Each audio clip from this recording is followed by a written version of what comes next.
നന്മകൾ വറ്റാത്ത ഇടങ്ങളിലേക്ക് നേരോടെ നിർഭയം നീട്ടിപ്പിടിച്ച വാൽക്കണ്ണാടി.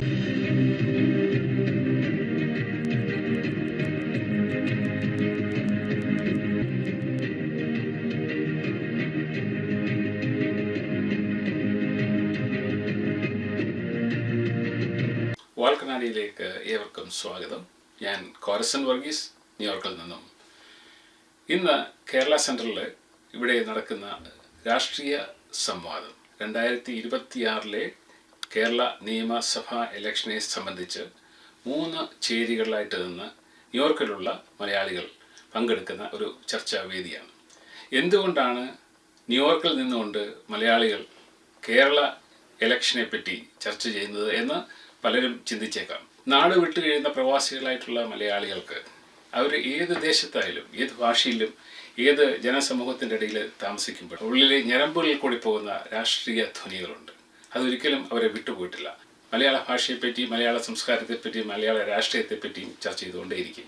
അതുകൊണ്ടാണ് ഇന്ന് ഞങ്ങളിവിടെ കൂടിയിരിക്കുന്നത്. 2026 മുതൽ കേരളം എങ്ങോട്ട് പോകുന്നു, ന്യൂയോർക്കിലെ മലയാളികൾക്ക് കേരളത്തിന് വേണ്ടി എന്തൊക്കെ ചിന്തിക്കാനാവും, എന്തൊക്കെ സംഭാവനകൾ നൽകാനാവും, അതാണ് ഞങ്ങളിവിടെ ചർച്ച ചെയ്യുന്നത്. 2ാം ഊഴം കഴിഞ്ഞ് 3ാം ഊഴത്തിലേക്ക് കടക്കുന്ന പിണറായി സർക്കാരിൻ്റെ LDF മുന്നണിയിൽ നിന്നും, അതുപോലെ തന്നെ 10 വർഷം മാറി നിന്നിട്ട് കേരള ഭരണം തിരിച്ചു പിടിക്കാൻ വേണ്ടിയുള്ള UDFൻ്റെ അഭിമാനിച്ചുള്ള UDF നേതാക്കളും, അതുപോലെ തന്നെ നിർണായകമായ കേരളത്തിലെ രാഷ്ട്രീയ തന്ത്രങ്ങൾക്ക് നിദാനമാകുന്ന NDA എന്ന പുതിയ മുന്നണിയും, ഈ 3 മുന്നണിയിലുള്ളവരുമാണ് ചർച്ച ചെയ്യുന്നത്. ആദ്യമായിട്ട് എനിക്ക് ചോദിക്കാനുള്ള ഒരു വിഷയം ഡെവലപ്മെന്റ് ആൻഡ് ഇൻഫ്രാസ്ട്രക്ചർ. ഞാൻ പറഞ്ഞു, പെറ്റി രാഷ്ട്രീയമല്ല പറഞ്ഞു വരുന്നത്. നാളത്തെ 2026 കേരളം എങ്ങോട്ട് പോകുന്നു, അവിടെ മുതൽ എങ്ങോട്ട് പോകുന്നു എന്നുള്ളതാണ് വിഷയം. വിഴിഞ്ഞം തുറമുഖവും ദേശീയ പാത വഴി വികസനവും വഴി നവകേരളം എന്ന് LDF അവകാശപ്പെടുന്നു. കേരളം ഒരു വലിയ കടക്കണിയിലാണ്. പ്രതിപക്ഷം പറയുന്നു, ഇത്രയും വലിയ സാമ്പത്തിക പ്രതിസന്ധിയെ എങ്ങനെയാണ് നിങ്ങൾ മുന്നോട്ട് പോകാൻ ഉദ്ദേശിക്കുന്നത് 2026 മുതൽ? ഒരു തിരഞ്ഞെടുപ്പിനെ പറ്റി പറയുമ്പോൾ നമ്മുടെ ജനക്ഷേമ പരിപാടികളും നാടിൻ്റെ വികസനവുമാണ് നമ്മൾ മുഖ്യ വിഷയമാക്കുന്നത്. അതാണ് നമ്മൾ മോഡറേറ്റീവായിട്ടുള്ള കോരസിൽ പറഞ്ഞത്. കഴിഞ്ഞ 10 വർഷമായി എത്രത്തോളം കേരളം മാറിയെന്നുള്ളത് നിങ്ങളെല്ലാവരും നോക്കിക്കാണുന്നത്. റോഡ്, ആശുപത്രികൾ, 14 മെഡിക്കൽ കോളേജുകൾ കറക്റ്റായിട്ട് നവീകരിച്ചു. അതുപോലെ തന്നെ കൊല്ലത്തെരുമ എന്ന് പറഞ്ഞാൽ 164 ഫ്ലാറ്റുകൾ. പിന്നെ ആൾക്കാരെ പലരുടെയും സഹായം കൊണ്ട് തന്നെ ചീഫ് മിനിസ്റ്റർ റിലീഫ് ഫണ്ടിൽ അല്ലാതെയും കൂടെ 410 വീടുകൾ വയ്ക്കാനാണ് നമ്മൾ വയനാട് ലാൻഡ്സ്ലൈഡിൻ്റെ വിക്ടിംസിന് വേണ്ടി ചെയ്തിരുന്നത്. അത് വേറെ കോൺഗ്രസ് 100 വീടുകൾ വെച്ചു കൊടുക്കാമെന്ന് പറഞ്ഞു. പിന്നെ അതിനെപ്പറ്റി സമയം വരുമ്പോൾ അതിനെപ്പറ്റി താങ്ക് യു. എല്ലാവരും വീട് വെച്ചത് ആരെങ്കിലും കടം മേടിക്കാതെ വീട് വെച്ചിട്ടുണ്ടോ? സ്വന്തം കാശ് കൊടുത്ത് വീട് വെച്ച ആരെങ്കിലും ഉണ്ട്? കടം മേടിക്കും. അത് കടം വീട്ടാനുള്ള സത്യത കണ്ടുകൊണ്ടാണ് കടം മേടിക്കുന്നത്. കടം മേടിക്കാതെ ഈ ലോകത്ത് ഒരു സാധനം ഒരു സമിതി നടക്കുകയില്ല. കടമാണെന്നുള്ള പ്രശ്നം. ആ കടം തീർച്ചയായിട്ടും വീട്ടും. വികസന പ്രവർത്തനങ്ങൾ നവകേരളത്തിൽ, ഇത് കേരളത്തിലെ ഡെവലപ്മെന്റ് വന്നിരിക്കുന്ന കേന്ദ്ര ഫണ്ടിന്റെ ഒരു ഭാഗമായിട്ട് വന്നതാണ്. അതാണോ ഈ LDF ഇത് എടുത്ത് ആഘോഷിക്കുന്നത്? കഴിഞ്ഞ 10 വർഷം കൊണ്ട് കേരളം അതിശയകരമായി മാറിയിരിക്കുന്നു. ഭയങ്കരമായിട്ട് ഡെവലപ്മെന്റൊക്കെ ഉണ്ടായി എന്ന് എൻ്റെ പ്രിയ സുഹൃത്ത് ഡോക്ടർ ജേക്കബ് തോമസ് പറഞ്ഞു. ഉദാഹരണമായി കണക്കാക്കിയത് വിഴിഞ്ഞം port, Kochi metro, water metro, taluk hospitals, road, 164 factory, അങ്ങനെ പലത്. ഇതിനകത്ത് ഈ പറഞ്ഞ വിഴിഞ്ഞം പോർട്ടിൽ കേരള ഗവൺമെൻറ്റിന് എന്ത് പങ്കാണെന്നുള്ളത് അറിയാവുന്നവർക്കറിയാം, അല്പമെങ്കിലും പത്രം വായിക്കുന്നവർക്കും വിവരമുള്ളവർക്കും അറിയാം. വിഴിഞ്ഞം പോർട്ട് ആദ്യമായിട്ട് അവിടെ കൊണ്ടുവന്ന് കഴിഞ്ഞപ്പോൾ കേന്ദ്ര ഗവൺമെന്റിനോട് സ്വാധീനം ചെലുത്തി അപ്രൂവൽ കിട്ടി അവിടെ കോൺട്രാക്ട് സൈൻ ചെയ്യാൻ വന്നപ്പം ഒരു കാരണവശാലും നടത്തത്തില്ലെന്ന് പറഞ്ഞ് സമരം നടത്തിയവരാണ് LDF. ഇപ്പൊ ഈ പറയുന്ന ആൾക്കാർ കൊച്ചിൻ മെട്രോയുടെ കാര്യം. കൊച്ചിൻ മെട്രോ കേന്ദ്രത്തിൻ്റെയാണ്, റെയിൽവേ അല്ല. അനുമതി കിട്ടി 4 വർഷം കൊണ്ട് ഉമ്മൻചാണ്ടി ഗവൺമെന്റാണ് അവിടെ തീർത്തിട്ട് അദ്ദേഹം ഇറങ്ങിയപ്പോഴാണ് നരേന്ദ്രമോദിയെ കൊണ്ടുവന്നതിന് ഉദ്ഘാടനം നടത്തിയത്. എന്നിട്ട് ഉമ്മൻചാണ്ടിയുടെ പേര് പോലും വേണ്ടിയിൽ അവിടെ കൊണ്ടുപോയില്ല പോയി, അത് വേറെ കാര്യം. പക്ഷെ ഇതെല്ലാം മറ്റുള്ളവർ ഇട്ടേച്ച് പോയത് അവിടെ കൊണ്ട് ഒടുവിൽ ഒരു ഫലകം ചാർത്തിയിട്ട് ഇത് എന്റെ ആണെന്ന് പറയുന്നതിനകത്ത് യാതൊരു അർത്ഥവുമില്ല. ഡെവലപ്മെന്റ് യഥാർത്ഥത്തിൽ കേന്ദ്ര ഗവൺമെന്റ് ഡെവലപ്മെന്റ് കാണണമെങ്കിൽ നിങ്ങൾ വടക്കേ ഇന്ത്യയിലോട്ട് പോകണം. കേരളം എന്ന് പറഞ്ഞ ഇന്ത്യയുടെ ഒരു പാർട്ടാണല്ലോ. ഞാൻ ഈയിടെ പോയിട്ട് വന്നു, അതുകൊണ്ടാണ് ഇത്ര ധൈര്യമായിട്ട് പറയുന്നത്. അവിടെയുള്ള 12 വരി പാതകളും വലിയ വലിയ ഹൈവേകളും ഫാക്ടറീസും എന്ന് വേണ്ട പലതും പറയാനായിട്ട് എനിക്ക് സമയക്കുറവായതുകൊണ്ട് ഞാൻ പെട്ടെന്ന് പറയാം. അതായത് ലോക വേൾഡ് ബാങ്കിന്റെ കേരളത്തിലാണെങ്കിൽ മറ്റുള്ള രാജ്യത്തു നിന്നും അമേരിക്കയിൽ നിന്ന് ഇവിടുത്തെ ചേംബർ ഓഫ് കൊമേഴ്സിന്റെ ആൾക്കാർ ചെന്നിട്ട് പോലും അവിടെ ഇവിടെ ഒത്തിരി ഓപ്പർച്യൂണിറ്റി ഉണ്ട്. അതായത് ചൈനയിൽ നിന്ന് ഒത്തിരി കമ്പനികൾ മൂവ് ഔട്ട് ചെയ്ത് മറ്റുള്ള രാജ്യത്തേക്ക് പോകാൻ നോക്കുമ്പോൾ ഇന്ത്യ ആണ് ഏറ്റവും ബെസ്റ്റ് സോഴ്സ് എന്ന് അറിഞ്ഞ് അവരെ അവിടെ ഇന്ത്യ ഗവൺമെന്റ് അവരെ അവിടെ കൊണ്ടുവന്നിട്ട് മീറ്റിംഗ് നടത്തിയിട്ട് പലരും അതിന്റെ വീതം കൊണ്ടുപോയി കുറെ ഫാക്ടറീസ് തമിഴ്നാട്ടിൽ അവിടെ എല്ലാം കൊണ്ടുപോയി. കേരളം ഒരു എന്തെങ്കിലും ഒരു സ്ഥാപനം അവിടെ സ്ഥാപിച്ചാട്ടെ. ഇപ്പൊ 164 കമ്പനി കൊല്ലത്ത് വന്നെന്ന് പറഞ്ഞു. ചിലപ്പോ ഈ അടിമരുന്ന് തല്ലുന്ന ചെറിയ ഒരു 10 ലക്ഷം വലുതായിരിക്കും. അല്ലാത്ത ബിസിനസ് അല്ലാതെ കേരളത്തിൽ എന്തെങ്കിലും ആകെ ഉണ്ടാകുന്ന വിദേശ അവിടെ തല്ലിക്കെടുത്തി അവിടെ നിന്ന് കൊണ്ടുപോയി, അല്ലെങ്കിൽ 50,000 പേർക്ക് ജോലി കിട്ടുന്നുണ്ട്. എന്ത് ഡെവലപ്മെന്റ് കഴിഞ്ഞ 10 കൊല്ലം കൊണ്ട് കേരളം പുറകോട്ടടിച്ചതല്ലാതെ ഒരു ചുവട് മുന്നോട്ട് പോയിട്ടില്ല. പിന്നെ ഇവിടെ പറഞ്ഞു വയനാട്ടിൽ വീട് വെച്ചത്, വീട് നമ്മളൊക്കെ മോർഗേജ് എടുത്തിട്ട് കടവാ. പക്ഷേ മുഖ്യമന്ത്രിക്ക് മറ്റുള്ള മലയാളികൾ എല്ലാം കൂടെ പിരിച്ചു കൊടുത്ത് 850 കോടി അവിടെ കിടക്കുക. അതിൽ നിന്ന് എടുത്തിട്ട് ചുമ്മാ അത് പറഞ്ഞു കൊടുത്താൽ മതി. കൊടുത്തില്ലല്ലോ.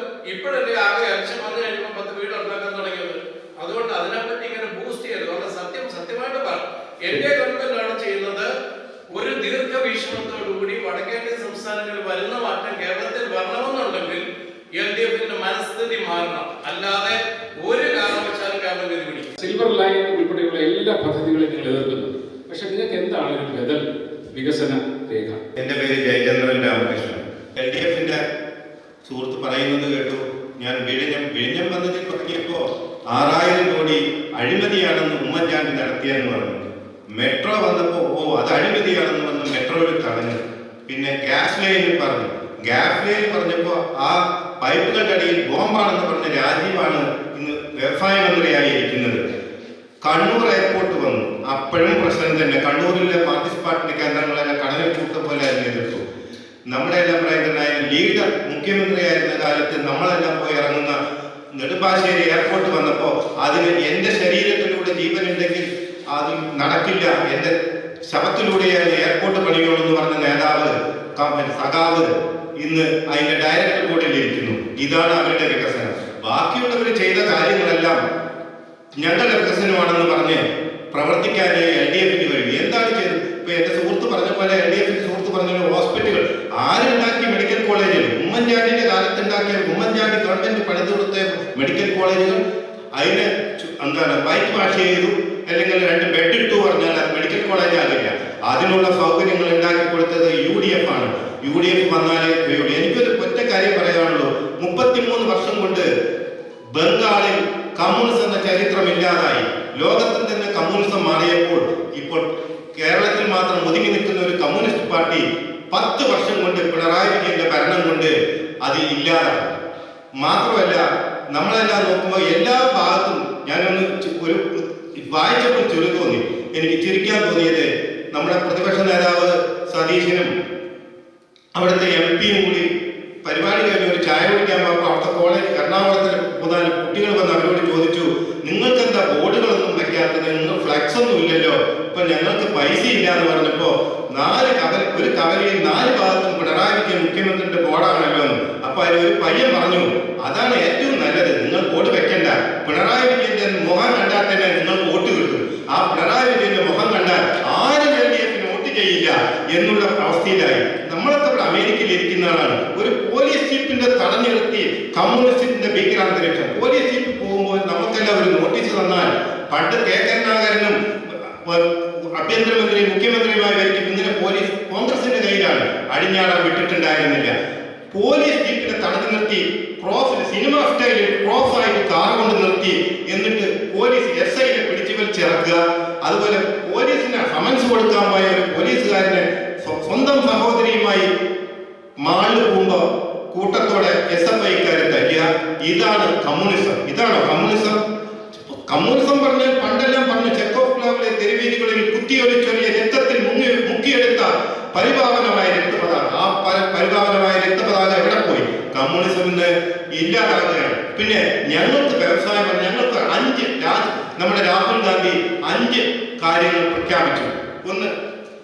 ഒന്നാണ് സ്ത്രീകൾക്ക് ട്രാൻസ്പോർട്ട് ബസ്സിൽ സൗജന്യ യാത്ര. രണ്ടാമത്തത് കോളേജിൽ പഠിക്കുന്ന പെൺകുട്ടികൾക്ക് എല്ലാവർക്കും 1000 രൂപ മാസം നമ്മൾ കൊടുക്കും. മൂന്നാമത് ഹെൽത്ത് ഇൻഷുറൻസ് ആണ്. കേരളത്തിലെ ഹെൽത്ത് ഇൻഷുറൻസ്. ഇതാണ് 5 കാര്യങ്ങളാണ് ഞാൻ പറയാമോ. ഒന്ന്, നമ്മുടെ സ്ത്രീകൾക്ക് ട്രാൻസ്പോർട്ട് ബസ്സിൽ സൗജന്യ യാത്ര. രണ്ടാമത്, കോളേജിലെ വിദ്യാർത്ഥികൾക്ക് പെൺകുട്ടികൾക്ക് 1000 രൂപ വെച്ച് മാസം കൊടുക്കും അവരുടെ ഉന്നത വിദ്യാഭ്യാസത്തിനും അതിനുള്ള കാര്യങ്ങൾ. മൂന്നാമതായി ഹെൽത്ത് ഇൻഷുറൻസ്. ഹെൽത്ത് ഇൻഷുറൻസ് എന്ന് പറയുമ്പോൾ നമുക്ക് തോന്നും അവിടെ നിന്ന് കേന്ദ്ര ഗവൺമെന്റിന്റെ നമ്മുടെ പ്രധാനമന്ത്രി മോദി, നമ്മുടെ നരേന്ദ്രമോദി കൊണ്ടുവന്ന ജീവൻ ആയുഷ് ഭവാനിന്റെ 5 ലക്ഷം രൂപയാണ്. അത് മാറ്റി നമ്മൾ ഇവിടെ എല്ലാം ഒബാമ കെയർ എന്ന പോലെ ഉമ്മൻചാണ്ടി കെയർ എന്ന പേരിൽ 25 ലക്ഷം രൂപ നമ്മൾ നടപ്പാക്കാൻ പോവുകയാണ്. അത് ഏറ്റവും വലിയ നല്ല കാര്യമാണ്. അതിന് എങ്ങനെ പൈസ കണ്ടെത്തുന്നെല്ലാം നമ്മൾ കോൺഗ്രസ് ഗവൺമെന്റ് രാജസ്ഥാനിൽ ഭരിക്കുമ്പോൾ അവിടെ നടപ്പാക്കിയതാണ്. അതുകൊണ്ട് നമ്മൾക്ക് അതിനെ പറ്റിയില്ല. മൂന്നാമതായി പറയാവുന്നത്, നമ്മൾ തൊഴിൽ രഹിതരും വിദ്യാഭ്യാസം ലഭിച്ചിട്ട് തൊഴിൽ കിട്ടാത്തവരുമായ എല്ലാ ചെറുപ്പക്കാർക്കും ബാങ്കിൽ പലിശരഹിതമായ 5 ലക്ഷം രൂപ നമ്മൾ ലോൺ കൊടുക്കും. അഞ്ചാമതായ കാര്യം, 65 വയസ്സ് കഴിഞ്ഞ എല്ലാവർക്കും നമ്മൾ പെൻഷൻ കൊടുക്കും. പെൻഷൻ കൊടുക്കുക പറഞ്ഞാൽ നമ്മളൊരു പ്രത്യേക പെൻഷൻ ഫണ്ട് ഉണ്ടാക്കും, പെൻഷൻ സ്കീം ഉണ്ടാക്കും. അതിന് കുറെ ഉദ്യോഗസ്ഥന്മാരെ വെക്കും. എങ്ങനെയാണ് പൈസ ഉണ്ടാക്കുന്നത് എന്ന് നമ്മൾ ചോദിക്കും. നമ്മുടെ ഇന്നത്തെ ഭരണത്തിൽ എന്താണ് കാണുന്നത്? കഴിവുള്ള ഉദ്യോഗസ്ഥരെ മാറ്റി നിർത്തി സഹാക്കളെയെല്ലാം അവിടെ വെച്ചു കട്ടുമുടിക്കാൻ വേണ്ടി മാത്രമാണ് നടത്തുന്നത്. അങ്ങനെ പ്ലാനുകളോട് സഹായിക്കുന്ന 5 കാര്യങ്ങൾ മുൻനിർത്തിക്കൊണ്ട് നമ്മൾ മുന്നേറുമെന്ന് മാത്രം പറഞ്ഞു. ചോദിച്ച ചോദ്യം എങ്ങനെ ഫണ്ട് കണ്ടെത്തും? അതിന് വ്യക്തമായ കാഴ്ചപ്പാട് UDF പറഞ്ഞിട്ടുണ്ട്. ബഹുമാനപ്പെട്ട പ്രതിപക്ഷ നേതാവ് പറഞ്ഞത് നിങ്ങൾ പലരും ഓർക്കുന്നുണ്ടാവും. അതായത് സ്വർണത്തിന്റെ വില, അതായത് പവന് 5000 രൂപ ഉണ്ടായിരുന്ന കാലത്തെ സെയിലിന്റെ അത് മാത്രമേ ഇപ്പോഴും ടാക്സ് ലഭിക്കുന്നുള്ളൂ. ഇന്ന് സ്വർണത്തിന് 1 ലക്ഷത്തിലധികം രൂപയാണ് ഒരു പവനുള്ളത്. അതനുസരിച്ച് നമ്മൾ മാക്സിമം സ്വർണത്തിന്റെ അതുപോലെ ഓരോ സെയിൽ ടാക്സ് മാക്സിമം പിരിക്കേണ്ട രീതിയിൽ പിരിച്ചെടുത്തു കഴിഞ്ഞാൽ, അതായത് സെയിൽ ടാക്സ് നഷ്ടപ്പെടാതെ തന്നെ പിരിച്ചെടുത്തു കഴിഞ്ഞാൽ നമുക്ക് നമ്മുടെ എല്ലാ വികസന പ്രവർത്തനങ്ങളും നടത്തുന്നതിനുള്ള സാമ്പത്തികം കേരളത്തിൽ സുസ്ഥിരമാണെന്നാണ് പ്രതിപക്ഷ നേതാവ് പറഞ്ഞിരിക്കുന്നത്. അതാണ് മെയിനായിട്ടുള്ള കാര്യം. ടാക്സ്, അതായത് വിട്ടുവീഴ്ച ടാക്സ് പിരിച്ചെടുക്കുക. ദേശീയപാത വികസനത്തിനും വിഴിഞ്ഞത്തിനും കേന്ദ്രം വലിയ സഹായം നൽകുന്നുണ്ടെങ്കിലും അത് NDAക്ക് വോട്ടായിട്ട് മാറുന്നില്ല. എന്താണ് ഈ ഡബിൾ എഞ്ചിൻ വികസനത്തിന് കേരളം എന്തിന് വോട്ട് ചെയ്യണം? ജയശ്രീ, ഡബിൾ എഞ്ചിൻ സർക്കാർ എന്ന് പറയുന്നത് നമ്മളിപ്പം മുമ്പിൽ പറഞ്ഞു. ഞാൻ എൻ്റെ സഹപ്രവർത്തകരായിട്ട് പറഞ്ഞ കാര്യങ്ങളെ കുറിച്ചൊന്ന് പറയാം. നമ്മുടെ കോൺഗ്രസിന്റെ സുഹൃത്ത് പറഞ്ഞത് പിണറായിയുടെ മുഖം കണ്ടിട്ട് കോൺഗ്രസിന് വോട്ട് ചെയ്യണം. അതിൻ്റെ ആ ഒരു ഗതികേടിലേക്ക് കോൺഗ്രസ് വീണ് പോയോ എന്ന് നമുക്ക് വ്യാകുലപ്പെടേണ്ടിയിരിക്കുന്നു. കാരണം അങ്ങനെയല്ലല്ലോ സാധാരണ ചെയ്യേണ്ടത്. അതുപോലെ തന്നെ LDFന്റെ കാര്യം പറഞ്ഞു. പല വികസന പദ്ധതികൾ പറഞ്ഞതും അത് കേന്ദ്ര ഗവൺമെന്റിനെയാണ്. NH-66 അതിൻ്റെ പണികളൊക്കെ ദ്രുതഗതിയിൽ ഏറ്റവും കൂടുതലായിട്ട് കേരളത്തിൽ നടത്തുന്നുണ്ട്. പക്ഷേ അതും സ്ഥലം എടുക്കുന്നതിനുമൊക്കെ കേരള ഗവൺമെന്റാണ് സഹായിക്കേണ്ടത്. ആ സ്ഥലം ഏറ്റെടുക്കുന്നത് തന്നെ 5% മാത്രമേ കേരളത്തിൽ നിന്നുള്ള ഫണ്ടിങ് ഉള്ളൂ. ബാക്കി മുഴുവൻ കേന്ദ്ര ഗവൺമെന്റാണ് കൊടുക്കുന്നത്. പക്ഷെ എന്നാൽ പോലും ആ സ്ഥലം എടുത്തു കൊടുക്കാൻ പോലും കേരള ഗവൺമെന്റ് സാധിക്കുന്നില്ല. അതുവഴി തന്നെ ഒരുപാട് ആളുകൾക്ക് ജോലി കിട്ടുന്നുണ്ട്. വിഴിഞ്ഞം പദ്ധതിയാണെങ്കിലും കേന്ദ്ര ഗവൺമെന്റ് പദ്ധതിയാണ്.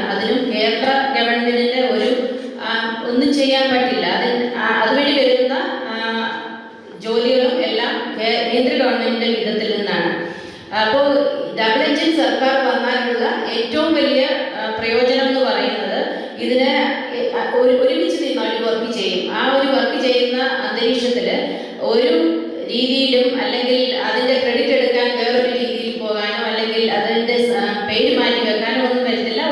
ഇപ്പം നമുക്ക് തന്നെ അറിയാം, ഒരു ഭാര്യയും ഭർത്താവും ഒരേ രീതിയിൽ ഒരേ ലക്ഷ്യത്തിന് വേണ്ടി വർക്ക് ചെയ്യുകയാണെങ്കിൽ അവരെപ്പോഴും എല്ലാ സോഴ്സുകളും അവൈലബിൾ ആക്കാനുള്ള ഒരു മെൻറ്റാലിറ്റി അവർക്കുണ്ടാകും. അപ്പോൾ ആ ഒരു രീതിയിൽ കേരളത്തിൽ വലിയ മാറ്റമാണ് വരാൻ പോകുന്നത്. ജനങ്ങളുടെ മനസ്സ് ഒത്തിരി മാറിക്കഴിഞ്ഞു. അത് നമ്മൾക്ക് കാണാനിരിക്കുന്നേ ഉള്ളൂ.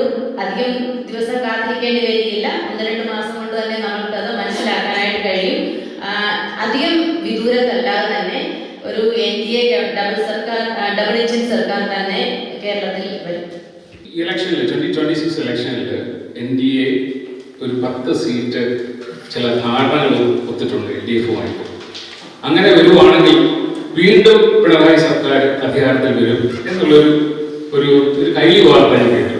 അതിനകത്ത് എന്തെങ്കിലും വാസ്തവം ഇന്നത്തെ കേരളത്തിലെ ഒരു സാഹചര്യം വെച്ചുകൊണ്ട് അങ്ങനെ എന്തെങ്കിലും ഡീല് നടക്കുന്നതായിട്ടുണ്ടോ? ന്യൂനപക്ഷ വർഗീയതയിൽ പ്രീണിപ്പിക്കുന്നതാണ് നമ്മൾ പല രീതികളിൽ കൊച്ചിൻ കോർപ്പറേറ്റ് കൊല്ലം ട്രിവാൻഡ്രം കോർപ്പറേറ്റ് ഇത് നോക്കിയാൽ തന്നെ നിങ്ങൾ ഈ പേപ്പറിൽ കാണുന്ന അല്ലെങ്കിൽ പേപ്പറുകാർ പറഞ്ഞ മുഖം കണ്ട ഏത് രീതിയിലുള്ള 10 വർഷം കൊണ്ട് കേരളം എങ്ങനെ മാറി എന്നുള്ള രീതിയിലാണ് നമ്മൾ വോട്ട് ചെയ്യുന്നത്. ഡീല് എന്നൊക്കെ പറഞ്ഞു കഴിഞ്ഞാൽ വളരെയധികം വർക്ക് ചെയ്യാവുന്ന ഒരു സാഹചര്യം ഇപ്പൊ കേരളത്തിലുണ്ട്. അപ്പൊ NDAയുടെ അഭിപ്രായം എന്താണ്? ഈ ഇലക്ഷനിൽ നാം അറിയാത്ത ഒരു അപകടം പറ്റിയിട്ടുണ്ട്. NDA കുറെ പേര് അവിടെ എത്തും, 8-10 പേര്. നിങ്ങൾ ആരുടെയെങ്കിലും കൂടെ കൂട്ടില്ലേ? അതെവിടെയായിരിക്കും എന്നാണ് അദ്ദേഹം ചോദിച്ചത്. ദയവായി ഉത്തരം പറയണം. കേരളത്തില് ഡീലാണെന്ന്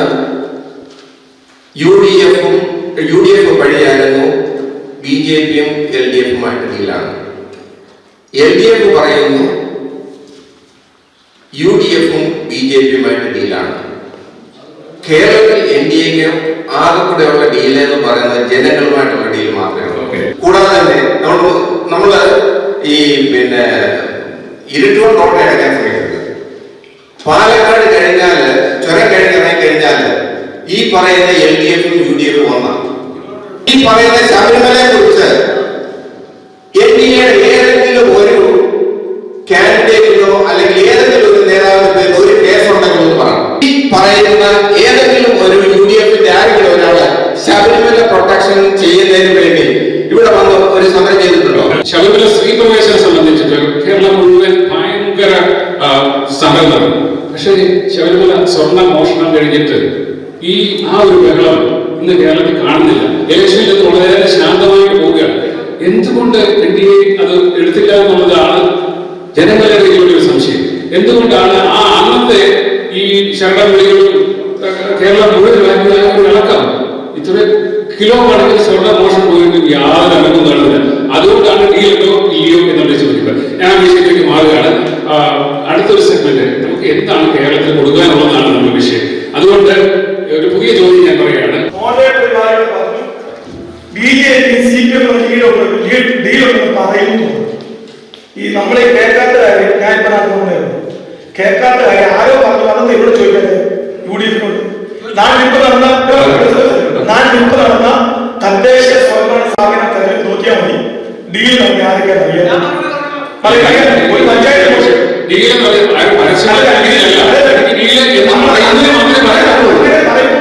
നാട്ടിൽ നടക്കുന്ന ഒരു പ്രചരണം BJP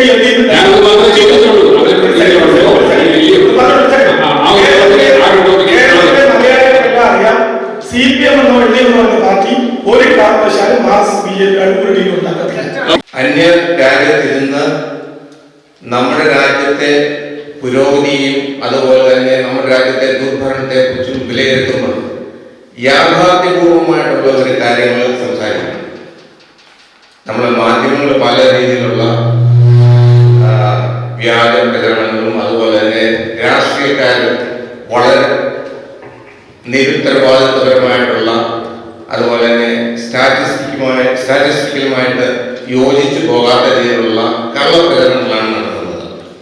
ആ രീതിയിലുള്ള വെട്ടിൽ വീഴാതെ നമ്മുടെ രാജ്യം പുരോഗതിയിലേക്ക് വരണം എന്നുള്ള ഒരു അഭിപ്രായമാണ് വിദേശത്തുള്ള എല്ലാ ആൾക്കാർക്കും ഉള്ളത്. അപ്പൊ അതിന്റെ ഭാഗമായിട്ട് ഇത്രയും നാള് കഴിഞ്ഞ 65 വർഷമായിട്ട് ഇടത് വലത് എന്നുള്ള ഒരു ഭരണമാണ് കേരളം കണ്ടുകൊണ്ടിരുന്നത്. ആ ഭരണത്തിന് ഇത്രയും നാളുണ്ടായ അനുഭവം എന്ന് പറഞ്ഞു കഴിഞ്ഞാൽ നമ്മുടെ കേരളത്തിൽ, കൊച്ചു കേരളത്തില് നമ്മുടെ മൊത്തം വരുമാനത്തിന്റെ 80% അവിടുത്തെ ഉദ്യോഗസ്ഥർക്ക് ശമ്പളം കൊടുക്കുന്നത്. 20% കൊണ്ട് മാത്രമാണ് ബാക്കിയുള്ള വികസന കാര്യങ്ങള്, ബാക്കിയുള്ള കാര്യങ്ങള്, അതുപോലെ കയറ്റുവാനുള്ള എല്ലാം നടക്കുന്നത്. സത്യം പറഞ്ഞു കഴിഞ്ഞാൽ നമ്മൾ വളരെ ലോജിസ്റ്റിക്കായിട്ട് ചിന്തിക്കണം. അങ്ങനെ ഒരു ഗവൺമെന്റ് അല്ലെങ്കിൽ ഏതൊരു പ്രസ്ഥാനം, ഒരു കമ്പനി മുന്നോട്ട് പോകാൻ സാധിക്കും. അതാണ് കേരളത്തിൽ നടക്കുന്നത്. അപ്പൊ അതിന് ഒരു അറിവ് വരുത്തണമെങ്കിൽ നമ്മുടെ രാജ്യത്ത് അല്ലെങ്കിൽ കേരളത്തില് കൂടുതൽ ഇൻകം ജനറേറ്റ് ചെയ്യുന്ന രീതിയിലുള്ള സംവിധാനങ്ങൾ കൊണ്ടുവരാനുള്ള ഒരു സംവിധാനം കേരളത്തിലുണ്ടാകണം. അതിനുള്ള സംവിധാനങ്ങളാണ് നമുക്ക് വേണ്ടത്. അതുപോലെ തന്നെ നമ്മുടെ കേരളത്തിൽ നിന്ന് നമുക്കറിയാം, ഇപ്പോൾ വിദേശത്ത് പോകുന്നു. ഞാൻ കോളേജിൽ പഠിച്ച സമയത്താണ് ഒരു കോളേജ് അഡ്മിഷൻ കിട്ടുന്ന വലിയ പാടാണ്. ഇപ്പൊ ആണെങ്കിൽ പ്രീ ഡിഗ്രിയോ അല്ലെങ്കിൽ ഹൈസ്കൂൾ കഴിഞ്ഞു കഴിഞ്ഞാൽ ഒറ്റ ഒരു ചെറുപ്പക്കാരന് കേരളത്തിൽ നിൽക്കാൻ താല്പര്യമില്ല.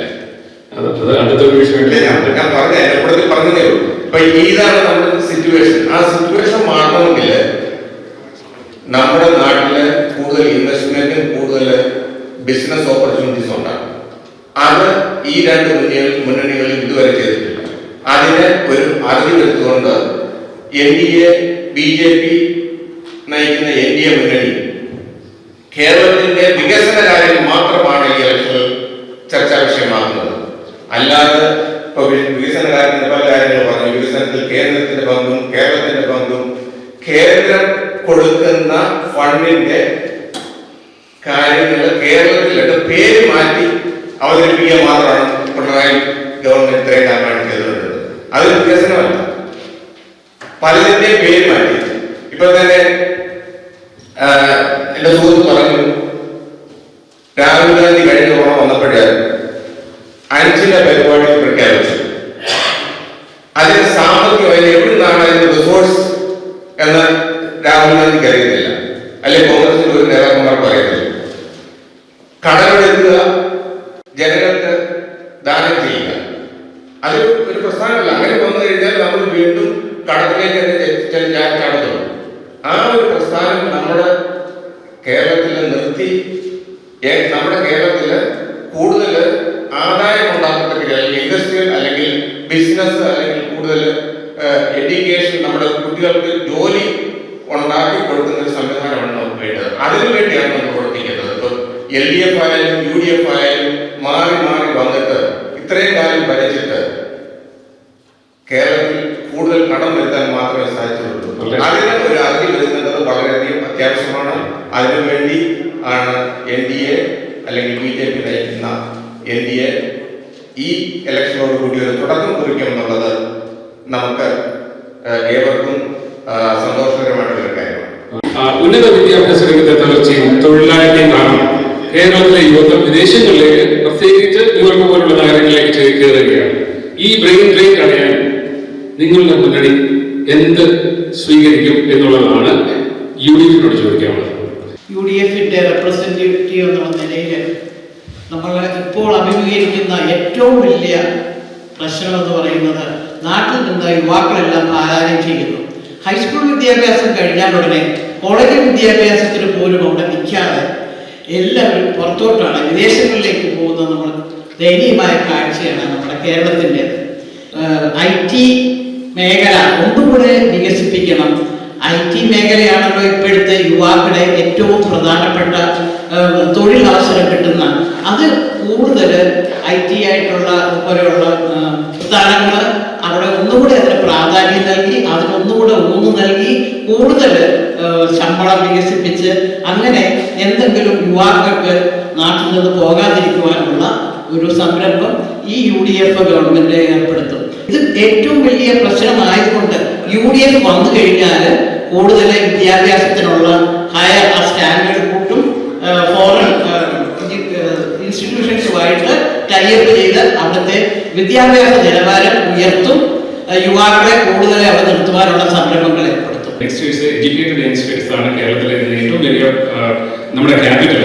കേരള നോളജ് ബേസ്ഡ് ഇൻഡസ്ട്രീസ് ഈ കഴിഞ്ഞ 10 വർഷം ശ്രീ പിണറായി വിജയന്റെ നേതൃത്വത്തിലുള്ള സർക്കാർ എന്ത് പുതിയ ഡെവലപ്മെന്റ് ആണ് കേരള നോളജ് ബേസ്ഡ് ഇൻഡസ്ട്രീസിൽ കൊണ്ടുവന്നിരിക്കുന്നത്? മേഖലകൾ തുടങ്ങും. ടെക്നോ പാർക്ക് 197 കമ്പനികൾ ഒരു സ്ഥലത്ത്, പിന്നെ ടെക്നോ പാർക്ക് ഒരു 130 കൊച്ചിയിൽ ഇൻഫോ പാർക്ക് 257 കമ്പനികൾ അവിടെ വന്നു. പക്ഷെ നേരത്തെ ഒരു ചോദ്യം ചോദിച്ചു, എന്തുകൊണ്ട് യുവാക്കൾ സ്ഥലപ്പെടുന്നു? ഞാൻ നിങ്ങൾ അടങ്ങുന്ന ആ സോഷ്യൽ എഞ്ചിനീയറിംഗ് പണ്ട് ആരെങ്കിലും ഒരു ചാൻസ് ഗൾഫിൽ പോകാൻ തന്ന പോകും. ഇപ്പം ഒരു പുതിയ ഈ ഒരു 7 വർഷത്തിന് അകമാണ് വെളിയിൽ പഠിക്കാനുള്ള അവസരവും സ്റ്റുഡൻസിനെ സ്വീകരിക്കും. അതുകൊണ്ടാണ് നമ്മളത് ഗൾഫിൽ പോയത്. പിള്ളേർ പോയി അവിടെ പഠിച്ചു അവിടെ തന്നെ ജോലി ചെയ്യും. അതല്ലാതെ ഈ ഗവൺമെന്റിന്റെ കഴിവുകളും ഇതൊന്നുമല്ല. എനിക്ക് തന്നെ അറിയാം, നമ്മള് ഒരു വീട്ടിലെടുത്താൽ ഒരു 3 എഞ്ചിനീയേഴ്സ്, ഇവരെല്ലാം IT എഞ്ചിനീയേഴ്സ്, അങ്ങനെ ഡിസൈനേഴ്സ് ഒക്കെ ആണ്. അപ്പം ഈ ഗവൺമെന്റിനെ കുറ്റം പറഞ്ഞിട്ട് കാര്യമില്ല. ഈ കഴിഞ്ഞ 10 വർഷം എന്ത് ഈ ഫീൽഡ് എന്ത് വികസനമാണ് നൽകിയത് എന്നാണ് ചോദിച്ചത്. ഞാൻ ഇന്ത്യയുടെ സെയിം ചോദ്യം ചോദിക്കുകയാണ്. എന്ത് വികസനമാണ് നിങ്ങൾ കേരളത്തിന്റെ ഉത്തരവാദിത്വം ഏറ്റെടുത്തു കഴിഞ്ഞാൽ നോളജ് ബേസ്ഡ് ഇൻഡസ്ട്രീസ് ഏതൊക്കെ രീതിയിൽ കൊണ്ടുവരാനായിട്ട് സാധിക്കും? അതുകൊണ്ട് എന്തുകൊണ്ട് നിങ്ങൾ കൊണ്ടുവന്നില്ല എന്ന് ചോദിക്കത്തില്ല. ഇത് നിങ്ങൾക്ക് ചെയ്യാൻ പറ്റും എന്നുള്ളത് വളരെ പ്രധാനപ്പെട്ട ചോദ്യം. എന്നാൽ ഒരു കാലത്ത് UP എന്ന് പറഞ്ഞാൽ വിദ്യാഭ്യാസം ഇല്ലാത്ത ആൾക്കാരുടെ സ്ഥലം എന്നുള്ള ഒരു ചിന്താഗതി ആയിരുന്നു. നമ്മുടെ ആൾക്കാരൊക്കെ അവിടെ പോയി ജോലിയായി. എന്നാൽ ഇപ്പോൾ BJP ഏറ്റെടുത്ത് കഴിഞ്ഞിട്ട് കഴിഞ്ഞ 10 വർഷത്തിനകം 140 യൂണിവേഴ്സിറ്റീസ് വെളിയിൽ നിന്ന് അവിടെ വന്ന് എസ്റ്റാബ്ലിഷ് ചെയ്തിട്ടുണ്ട്. അവിടുത്തെ വിദ്യാഭ്യാസ മേഖല എത്രയധികം ഉയർന്നു എന്നുള്ളത് പോയി കണ്ടില്ല. നമ്മുടെ നാട്ടിൽ പോലും അവിടെ പോയിട്ടാണ് പഠിക്കുന്നത്. കേരളത്തിൽ കേരള യൂണിവേഴ്സിറ്റിയിൽ നമ്മുടെ കോളേജുകളിൽ ഒരു PhD എടുത്തിറങ്ങുന്നയാൾ ഒരു സെന്റൻസ് ഇംഗ്ലീഷ് പറയാൻ പോലും അറിയാത്ത അങ്ങനത്തെ കുറെ വാർത്തകൾ PhD കൊണ്ട് നടക്കുന്ന യൂണിവേഴ്സിറ്റീസ് അവരവർക്ക് വേണ്ടിയവർക്ക് ഡിഗ്രി കൊടുക്കും. അല്ലെങ്കിൽ അങ്ങനെ ഒരു വിദ്യാഭ്യാസത്തിന് യാതൊരു നിലവാരമില്ലാത്ത രീതിയിലേക്ക് താണുപോയി. അത് ഈ അടുത്തിടെയാണ് ഇത്ര പെട്ടെന്ന് താണുപോയത്. അപ്പൊ അവിടെ വരുന്ന പിള്ളേർക്ക് ടെക്നോ പാർക്കോ അല്ലെങ്കിൽ സ്മാർട്ട് സിറ്റിയിലോ കുറച്ച് പേർക്ക് വല്ല ജോലി കിട്ടുമെന്നല്ലാതെ മറ്റൊന്നുമില്ല. ഈ കുറച്ച് നാൾ മുമ്പ് ന്യൂയോർക്ക് ടൈംസിൽ ആർട്ടിക്കിൾ വന്നിരുന്നു, why my son should learn Hindi എന്ന് ചോദിച്ചു ഓപ്പൺ പേജ് വന്ന ആർട്ടിക്കിളാണ്. അതിനകത്ത് വ്യക്തമായിട്ട് പറഞ്ഞിരിക്കുന്ന അവരുടെ 2 മക്കൾ, ഒരാള് ബാംഗ്ലൂരിൽ പോയിട്ട് IT മേഖലയിൽ അവിടെ IIT-യിൽ പഠിച്ചിട്ട് അവിടെ ഇറങ്ങി അവൻ അവിടെ എസ്റ്റാബ്ലിഷ് ആയി അവിടുത്തെ മേഖല വരുന്ന ചേഞ്ചിനെ പറ്റി പറഞ്ഞിരുന്നു. അതുപോലെ ഇന്ത്യയുടെ വടക്കൻ സംസ്ഥാനങ്ങളിൽ ത്വരിതഗതിയിലാണ് വിദ്യാഭ്യാസ മേഖല ഉയരുന്നതും വ്യവസായങ്ങൾ വരുന്നതും. ഞാനിപ്പോ അവിടെ ഒരു PhD എടുത്തു കഴിഞ്ഞാൽ എനിക്ക് പഠിക്കാൻ ജോലി ചെയ്യാനുള്ള സ്ഥലമില്ലെങ്കിൽ നാച്ചുറലി ഞാൻ വെളിയിൽ പോകും. അതിനുള്ള ഓപ്പർച്യൂണിറ്റി അവർ ഉണ്ടാക്കിയെടുക്കുക. അപ്പൊ BJP കേരളത്തിൽ വരാനുള്ള ചാൻസ് കിട്ടിയാൽ തീർച്ചയായിട്ടും വിദ്യാഭ്യാസ മേഖല ഇമ്പ്രൂവ് ചെയ്യുന്നത് മാത്രമല്ല വ്യവസായങ്ങളെ കൊണ്ടുവന്ന് വന്ന പിള്ളേർക്ക് തിരിച്ചു പോകാനാണ് സാധ്യത. ഈ കഴിഞ്ഞ 2 വർഷമായിട്ട് നരേന്ദ്രമോദി ഗവൺമെന്റിന്റെ ദേശീയ എഡ്യൂക്കേഷന്റെ ഭാഗമായിട്ട് ഇതേ രീതിയിൽ നമ്മുടെ യൂത്ത് ആൾക്കാരെ കേന്ദ്രീകരിച്ചുകൊണ്ട് അവര് ബ്രെയിൻ ട്രാൻസ്ഫർ ചെയ്തു. അല്ലെങ്കിൽ നമ്മുടെ നാട്ടിലുള്ള ആൾക്കാര്, എഡ്യൂക്കേറ്റഡ് ആൾക്കാര് വെളിയിൽ പോയി ഹയർ എഡ്യൂക്കേഷൻ നടത്തി അവിടെ ജോലി ചെയ്ത് താമസിക്കുന്ന ഒരു സംവിധാനത്തിന് ഒരു പരിഹാരമായിട്ട് നരേന്ദ്രമോദി സർക്കാർ ആവിഷ്കരിച്ച ഒരു പദ്ധതി എന്ന് പറഞ്ഞു കഴിഞ്ഞാൽ വെളിയിലുള്ള ഇപ്പൊ ഹാർവാർഡ്, അമേരിക്കയിലുള്ള ഹാർവാർഡ് അല്ലെങ്കിൽ അതേപോലുള്ള വലിയ നല്ല ഇൻസ്റ്റിറ്റ്യൂഷൻസ്, ആ ഇൻസ്റ്റിറ്റ്യൂഷൻസിന്റെ സെന്റേഴ്സ് നാട്ടിന്റെ നാനാഭാഗം, അത് UP-യില് പല യൂണിവേഴ്സിറ്റികളും സ്റ്റാർട്ട് ചെയ്യുന്നുണ്ട്. അതുപോലെ തന്നെ നോർത്ത് ഇന്ത്യയിൽ പല ഗുജറാത്തില്, മധ്യപ്രദേശില്, മഹാരാഷ്ട്രയില്. ഈ കഴിഞ്ഞ ആഴ്ച തന്നെ UK-യിൽ നിന്ന് 10 കോളേജ് നമ്മുടെ ഇന്ത്യയിലേക്ക് സെന്റേഴ്സ് സ്ഥാപിക്കാനുള്ള കരാർ ഒപ്പുവെച്ചു. അതിനെക്കുറിച്ചൊരു സംവാദം, അതുപോലെ അമേരിക്കയിലെ യൂണിവേഴ്സിറ്റീസിന്റെ ഒരു സെന്റേഴ്സ് ഇപ്പോൾ നടക്കുന്നതിനേക്കാൾ കൂടുതൽ വ്യാപിക്കുന്നതിന് വേണ്ടി ഒരു മീറ്റിംഗ് കഴിഞ്ഞ ആഴ്ച ഇവിടെ ഇന്ത്യൻ കോൺസുലേറ്റിൽ ഉണ്ടായിരുന്നു. ഞാൻ അതിൽ പങ്കെടുത്തായിരുന്നു. ഞാൻ പറയുന്നത് കേരളത്തിലേക്ക് വരണമെങ്കിൽ കേരളത്തില് അതിൻ്റെതായിട്ടുള്ള ഭരണ സംവിധാനം ഉണ്ടായിരിക്കണം. ഉദാഹരണം പറയാം. ഇപ്പൊ പറയുന്നു കേരളത്തിലെ ഒരു കാര്യങ്ങളും വരുന്നില്ല എന്ന് പറഞ്ഞു. കേരളം നടപ്പാക്കുന്ന എല്ലാ പദ്ധതികളും കേന്ദ്ര ഗവൺമെന്റിന്റെ പദ്ധതി പേര് മാറ്റിയാണ് നടത്തുന്നത്. ഇപ്പൊ തന്നെ മാഡം പറഞ്ഞതുപോലെ തന്നെ കേന്ദ്രം ഓൾറെഡി ഇംപ്ലിമെന്റ് ചെയ്ത് കഴിഞ്ഞ പദ്ധതിയാണ് ഇപ്പൊ പറയുന്നത്. ഇവര് വന്നു കഴിഞ്ഞാൽ ഞങ്ങളത് ഇംപ്ലിമെന്റ് ചെയ്യുന്നു, മറ്റുള്ള സെന്റേഴ്സ് കേരളത്തിൽ കൊണ്ടുവരുന്നു.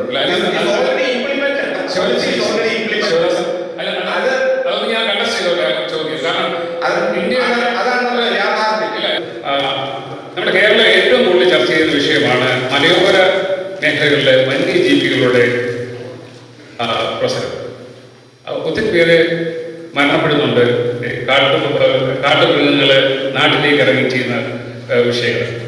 കർഷകരുടെ ജീവനും സ്വത്തിനും സംരക്ഷണം നൽകാൻ കേരളം പരാജയപ്പെട്ടോ എന്നുള്ളതാണ് ചോദ്യം. അതിൽ ഇന്ന് വരെ ഇല്ലാത്തൊരു സംഭവമാണ് കേരളം നടന്നുകൊണ്ടിരിക്കുന്നത്. കാട്ടുപോത്തും ആനയും ഒക്കെ രാവിലെ എഴുന്നേറ്റ് വരുമ്പോൾ വീടിൻ്റെ മുറ്റത്ത് നിൽക്കുന്നതും അതുപോലെ റോഡിൽ കൂടെ വണ്ടിയെ ക്രോസ് ചെയ്ത് പോകുന്നതായിട്ടുള്ളതാണ് ഇപ്പോൾ കണ്ടുകൊണ്ടിരിക്കുന്നത്. ഓരോ ദിവസവും എത്ര പേരെയാണ് നാട്ടിൽ അവിടെ കൊന്നു തള്ളുന്നത്. എന്നാൽ ഓരോരുത്തർ മരിച്ചു കഴിയുമ്പോൾ അവർക്ക് 5 ലക്ഷം രൂപ അല്ലെങ്കിൽ 10 ലക്ഷം രൂപ കൊടുക്കുക എന്നുള്ളതാണ് ചെയ്യുന്നത്. ഇത്രയും ആ മരിച്ച ആൾക്കാർ കൊടുത്ത പൈസ ഉണ്ടായിരുന്നുണ്ടെങ്കിൽ ഈ വന്യമൃഗങ്ങൾ കാട്ടിൽ നിന്ന് ഇറങ്ങി വരാതിരിക്കാനുള്ള എല്ലാ സൗകര്യങ്ങളും അവിടെ ചെയ്യാൻ വരുന്നത്. ഇന്ന് കാട് തന്നെ വെട്ടി നശിപ്പിച്ചിരിക്കുകയാണ്. അവിടെ ഈ വന്യമൃഗങ്ങൾക്ക് കുടിക്കാനുള്ള വെള്ളം അല്ലെങ്കിൽ കഴിക്കാനുള്ള ഒന്നും ഇല്ലാത്തത് കൊണ്ടാണ് ഇത് ഈ റോഡിൽ ഇറങ്ങി നടക്കുന്നത്. വീടിൻ്റെ മുന്നിൽ ചക്ക പറിക്കാൻ മറ്റുള്ളവരൊക്കെ വന്നുകൊണ്ടിരിക്കുന്നത്. അതുപോലെ തന്നെ പന്നികൾ ഒരു വാഴ കുഴിച്ചു വെച്ചാൽ അല്ലെങ്കിൽ കപ്പ തട്ടി കഴിഞ്ഞാൽ പിറ്റേ ദിവസം വന്ന് ഇത് മുഴുവൻ ഇളക്കി കളഞ്ഞേച്ച് പോവുകയാണ്. ഒരു പന്നിയെ കൊല്ലുവാനോ മറ്റുള്ളവരോ ഒന്നും ഒരു കർഷകരോട് സാധിക്കില്ല. ഒരു പന്നിയെ കൊന്നു കഴിഞ്ഞാൽ ഇവൻ മാസങ്ങളോളം ജയിലിൽ കിടക്കേണ്ടി വരും. പക്ഷെ ഒരു മനുഷ്യനെ കൊന്നു കഴിഞ്ഞാൽ കേസിലില്ല, ഒന്നുമില്ല. അപ്പോൾ ഈ പന്നികൾ അങ്ങനെയുള്ള വീടുകളിൽ വന്ന് കൃഷി നശിപ്പിക്കുക മറ്റുള്ള ചെയ്തു കഴിഞ്ഞാൽ അതിനെ കൊല്ലാനോ മറ്റുള്ള ഒരു പഞ്ചായത്തിലെങ്ങാണ്ട് പ്രസിഡന്റ് വന്ന് കഴിഞ്ഞത് നശിപ്പിക്കുകയാണെന്നുണ്ടെങ്കിൽ അതിനെ കൊല്ലാനുള്ള ഓർഡർ കൊടുത്തിട്ടുണ്ടായിരുന്നു. ആ പ്രദേശത്തൊന്നും അത് അധികം പന്നികൾ വന്ന് നശിപ്പിക്കുന്നൊന്നുമില്ല. പക്ഷെങ്കിൽ ചിലടത്ത് വെള്ളത്തിനെ തല്ലിയാണ് പിറ്റേ ദിവസം ജയിലിൽ കിടക്കേണ്ടി വരും. അങ്ങനെയുള്ളത് മാറണം. ആ നിയമം മാറ്റിത്തരണം. അതായത് വീടുകൾ നശിപ്പിക്കുന്ന പന്നികളെ മറ്റുള്ളതിനെ കൊല്ലാനുള്ള ഇതുണ്ടാകണം. അതുപോലെ തന്നെ ഈ ആനയോ പുലിയോ ഒക്കെ ഇറക്കി വരാതിരിക്കാൻ തന്നെ ഇതുങ്ങളുടെ കാട്ടിൽ വെള്ളം കുടിക്കാൻ മറ്റുള്ള സൗകര്യങ്ങൾ ഉണ്ടാകണം. അതിനുള്ള ചെയ്യാവുന്നേ ഉള്ളൂ. ഇപ്പം കാടില്ല. കാട് പകുതി കൂടുതൽ നശിച്ചു കിടക്കുകയാണ്.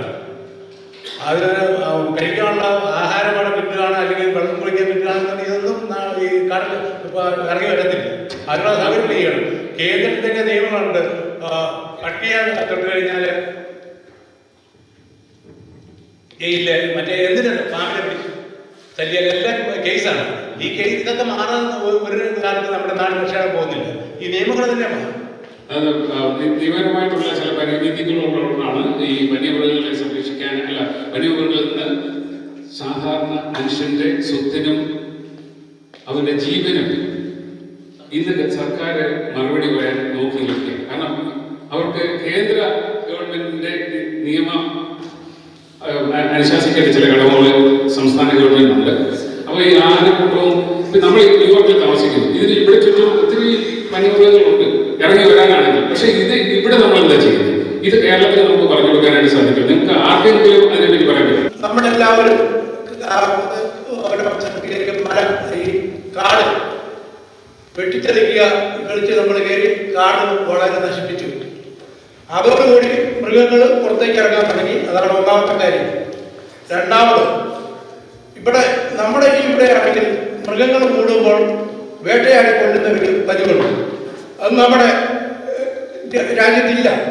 അതിനുള്ള അനുവാദം ഈ NDA-യും ഇപ്പൊ ഭരിക്കുന്ന ഗവൺമെന്റ്, കേരള ഗവൺമെന്റ് ചെയ്തിട്ട് ഒരു കാര്യമില്ല. അത് അതിനുള്ള അനുവാദം കിട്ടാതെ ഈ മൃഗങ്ങൾ ഇങ്ങനെ വളർന്നുകൊണ്ടിരിക്കുകയാണ്. അതുങ്ങൾ പുറത്തേക്ക് ഇറങ്ങും. അത് അതുങ്ങളുടെ കുറ്റമല്ല, അത് നിയന്ത്രിക്കാനുള്ള അവകാശം NDA സർക്കാരാണ്, കേന്ദ്ര സർക്കാരാണ്. അത് വരാത്തോളം കാലം ഇത് നടന്നുകൊണ്ടിരിക്കും. അല്ലാതെ ഇതിനെ പിടിച്ചു കിട്ടാനോ ഇതിനെ വേറെ ചെയ്യാനോ സഹായിക്കുമെന്ന് എനിക്ക് തോന്നുന്നില്ല. ഈ കഴിഞ്ഞ ദിവസം വീട്ടിൽ കിടന്നുറങ്ങിയ ഒരു സ്ത്രീയെ തെരുവുനായത്ത് കടിച്ച് കീറിക്കൊണ്ടു. തെരുവുനായന്റെ ശല്യം ഇതുപോലെ റോഡിലുണ്ടായിട്ട് കേരളത്തിൽ കഴിഞ്ഞ 10 വർഷം ഭരിച്ച LDF ഗവൺമെന്റ് എന്ത് ചെയ്തു? അതുപോലെ തന്നെ ഈ വന്യമൃഗ ശല്യം ഉണ്ടാകുന്നതിന് എന്തെങ്കിലും ഒരു പരിഹാരം കേന്ദ്ര ഗവൺമെന്റിന്റെ കയ്യിൽ ഉണ്ടാകണം. കേരളത്തിലുള്ള 20 MPമാരും എത്ര പേർ അവിടെ പോയി കേന്ദ്ര ഗവൺമെന്റ് ശ്രദ്ധയിൽപ്പെടുത്തിയിട്ടുണ്ട്, ആക്ഷൻ വേണ്ടിയിട്ട് ആവശ്യപ്പെട്ടിട്ടുള്ളതെന്ന് ഒഴിവാക്കണം. എന്ത് മാറ്റമാണ് ഈ കഴിഞ്ഞ 5 വർഷം കൊണ്ട് കേരള സമൂഹത്തിലെ, അമേരിക്കയിലെ മലയാളി സമൂഹം എന്ത് മാറ്റമാണ്, എന്ത് മാറ്റം ഉണ്ടാകുന്നുള്ള ആക്ഷേപപ്പോഴാണ് ഈ പറയുന്നത്? എന്താണ് ഈ സംവിധാനം, കോടിക്കണക്കിന് രൂപ ചെലവ് ചെയ്ത ഈ ഒരു സംവിധാനം കൊണ്ട് വിദേശ മലയാളികൾക്ക് എന്ത് പ്രയോജനമാണ്? വിദേശ മലയാളികൾ അമേരിക്കയോ അല്ലെ ജർമ്മനിയിലോ അങ്ങനെയുള്ള സ്ഥിരമായിട്ട് അവിടെ താമസിക്കാൻ പോകുന്നവർക്ക് അവിടെ ഇപ്പൊ നമുക്ക് ഇവിടെ ഇൻഷുറൻസ് നമ്മൾ കൂടുതൽ 90% ആൾക്കാരും അവിടെ തിരിച്ചു കൊടുക്കും. എന്നെ പോലുള്ള ആൾക്കാരൊക്കെ ഞാൻ ഇപ്പോഴും 40 വർഷമായിട്ട് ഞാൻ ഇപ്പോഴും ഇന്ത്യൻ സിറ്റിസനാണ്. അതെനിക്ക് വേറൊരു കാര്യമുണ്ട്. അതുകൊണ്ടാണ് ഞാൻ അതൊന്നും ഇല്ല, അത് ധരിക്കുന്നവരെ മാത്രം പ്രശ്നമില്ല, അതവിടെ നിൽക്കട്ടെ. അപ്പം ഗൾഫ് മലയാളികൾക്ക് അല്ലെങ്കിൽ മറ്റുള്ള ഈ എംപ്ലോയീസ് ആയിട്ട് അവിടെ പോയിരിക്കുന്നവർ വളരെ വളരെ ഇപ്പം നിങ്ങളുടെ ഒരു പാർട്ടിയുണ്ട്, അവർ ലോക കേരള സഭയുടെ നോർക്ക എന്ന് പറഞ്ഞ ഒരു ഡിവിഷൻ അവിടെ ബന്ധപ്പെട്ട് ഇപ്പോൾ എല്ലാവർക്കും അവിടെ യൂണിറ്റുകളുണ്ട്. എല്ലാ ഗൾഫ് കൺട്രീസിലും ആഫ്രിക്കയിലും ഉണ്ട്. അവർക്ക് ബന്ധപ്പെട്ട് കഴിഞ്ഞാൽ ഇൻഷുറൻസ് അവരുടെ ഫാദറിന് മദറിന് എല്ലാവരും അമ്മായിപ്പനും അത് ഒരു പ്രശ്നമാണ്. അമ്മായിയമ്മയോ അമ്മായി അപ്പനെയും ചേർക്കാൻ പറ്റുള്ളൂ, രണ്ടുപേരും കൂടെ ചേരാൻ പറ്റും. അങ്ങനെ കേരള ലോകസഭ മുമ്പോട്ട് പോകും, അതോട് വെച്ച് നിർത്തും. സുഹൃത്ത് പറഞ്ഞ് 5 കേരള ലോകസഭ നടന്നു എന്ന് പറഞ്ഞത് അതിൽ അദ്ദേഹം പറഞ്ഞത് ശരിയാണ്. നമുക്ക് പല രാജ്യത്തും വരുന്ന ആൾക്കാരുമായി സ്നേഹബന്ധം സ്ഥാപിക്കാനൊക്കെ സാധിക്കും. അല്ലാതെ ഇന്നുവരെ അതുകൊണ്ട് കേരളത്തിലൊരു ബിസിനസ് വന്നതായിട്ടോ അല്ലെങ്കിൽ അമേരിക്കൻ മലയാളിക്ക് എന്തെങ്കിലും ഇന്ന് വരെ ഇവിടെ ടൈംസ് സ്ക്വയറിലും വന്ന് ലക്ഷക്കണക്കിന് രൂപ മുടക്കി ചെയ്തിട്ടുണ്ട്. അതുകൊണ്ട് ആ എന്തോ പ്രയോജനം ഉണ്ടായിട്ടുള്ളത്? കോടിക്കണക്കിന് രൂപയുടെ ചെലവാക്കാന്നുള്ളതല്ല. അതായത് ഈ ട്രഷറി കൂട്ടാറായിട്ടൊക്കെ അത് പറഞ്ഞപ്പോൾ കേരള സഭയ്ക്ക് വേണ്ടി എത്രയോ കോടി രൂപയാണ് ചെലവാക്കുന്നത്. അതല്ലാതെ എന്തെങ്കിലും പ്രയോജനം ഉള്ളതായിട്ട് എനിക്ക് തോന്നാൻ ഇല്ല. CPM-ന് അത് അതുപോലെ കാണുന്നതുകൊണ്ടാണ് നിങ്ങൾക്ക് എപ്പോഴും ഇത് തോന്നുന്നത്. അത് നിർത്തി നമുക്കെന്ത് പ്രയോജനമുണ്ട്, നമ്മളുടെ ആശയങ്ങൾ നല്ലപോലെ പോസിറ്റീവായിട്ട് ഇത് ചെയ്യുക എന്നുള്ള രീതി ആണ് സംസാരിക്കുന്നത്. അതുപോലെ ഞാൻ സംസാരിച്ചിട്ടുണ്ട്. കേരള സഭയെ കുറിച്ച് പറഞ്ഞു കഴിഞ്ഞാൽ ഇപ്പം 2 സമ്മേളനങ്ങൾ നടന്നു വിപുലമായിട്ട് ഈ അടുത്ത കാലത്ത്. ഈ കേരള സഭയിലെ പേരിൽ നാട്ടില് വളരെ ഏതാണ്ട് 10 കോടി രൂപയുടെ വെട്ടിപ്പിലാണ് നടന്നത്. അവിടെ വരുന്ന ആൾക്കാർക്ക് അതിനുവേണ്ട അക്കോമഡേഷൻ തയ്യാറാക്കുന്നതിനും ഭക്ഷണം തയ്യാറാക്കുന്നതിനും അതുപോലെ അതിനുവേണ്ട എംപ്ലോയീസിനെ വെക്കുന്നതിനും വേണ്ടി ഈ പൈസ എന്ന് പറയുന്നത് ഈ 10 കോടി രൂപയോളം ചെലവാക്കിയതാണ്. കേരളത്തിലെ ടാക്സ് പേയേഴ്സിന്റെ കാശാണ്. ഒരു സർക്കാർ കുറെ ആൾക്കാർക്ക് ദൂർത്തടിക്കാൻ വേണ്ടി മാത്രം ഒരു അവസരം ഉണ്ടാക്കിയ ഒരു ഒരു പ്രസ്ഥാനമാണ് ഈ കേരള സഭ എന്ന് പറയുന്നത്. അതുകൊണ്ട് ഗൾഫിലുള്ളവർക്ക് ഒരു പ്രയോജനമില്ല. ഈ ഗൾഫിൽ ഇപ്പോൾ നമുക്കറിയാം, ഗൾഫിൽ നടക്കുന്ന യുദ്ധ സന്നാഹമായിട്ടുള്ള ഈ സമയത്ത് ഗൾഫിലുള്ള എത്ര മലയാളികൾക്ക് ഈ കേരള സഭ കൊണ്ട് പ്രയോജനപ്പെട്ടു എന്നുള്ളത് നമുക്ക് നമ്മളെ ബന്ധുക്കളും അല്ലെ നമ്മുടെ ആൾക്കാരൊക്കെ ഗൾഫിലുള്ളവർ നാട്ടിലുണ്ടല്ലോ ഒന്ന് വിളിച്ചൊന്ന് ചോദിച്ചാൽ അവർക്കറിയാം എന്തെങ്കിലും പ്രയോജനമുണ്ടോ. അതേപോലെ ഒരു ഉദാഹരണം ഞാൻ പറയാം. കേരളത്തില് 21 പബ്ലിക് സർവീസ് കമ്മീഷൻ മെമ്പേഴ്സിപ്പ്. UP എന്ന് പറയുന്നത് കേരളത്തിന്റെ 30 ഇരട്ടി പോപ്പുലേഷൻ, അവിടെ 5 പബ്ലിക് സർവീസ് കമ്മീഷനേ ഉള്ളൂ. 21 കേരളത്തിൽ. UPയിലെ ആകെ 5 പബ്ലിക് സർവീസ് കമ്മീഷൻ. ഇതേപോലെ ഇതാണ് കേരളത്തിലെ ഭരണകൂടം. അപ്പൊ ഇതാണ് ഭരണകൂടം. അപ്പൊ ഇതേപോലെ ഒരു ഭരണകൂടത്താണ് ഈ കേരള സഭ എന്ന് പറയുന്നത്. എന്ന് പറഞ്ഞു കഴിഞ്ഞാൽ സർക്കാരിന്റെ കാശ് ദുരുപയോഗം ചെയ്യുന്നതിന് വേണ്ടി ഓരോരോ അവന്യൂകൾ ഇവരുണ്ടാകും. അതുകൊണ്ട് ജനങ്ങൾക്ക് പ്രയോജനമില്ല, അതിന്റെ പേരിൽ നടക്കുന്ന ആൾക്കാർക്ക് പോലും പ്രയോജനമില്ല. ദൂർത്തടിക്കുക. അതിന്റെ കേരളത്തിലുള്ള ആൾക്കാർക്ക് അതിന് കുറെ പ്രയോജനം ഉണ്ടാകും. ഇത് വലിയൊരു സംവിധാനം പൊതുവെ ആൾക്കാരെ പല രാജ്യങ്ങളും മലയാളികൾ ഒന്നിച്ചിരുന്ന് സംസാരിക്കാൻ ഫോൺ കിട്ടുക എന്ന് പറയുന്നത് വലിയ കാര്യമാണ്. അത് മുമ്പോട്ട് നല്ല രീതിയിൽ കൊണ്ടുപോകണം എന്നുള്ളതാണ് അഭിപ്രായം. എന്റെ ഒരു വ്യക്തിപരമായിട്ടുള്ള അഭിപ്രായം. മന്ത്രിക്ക് 23 സ്റ്റാഫുണ്ട്.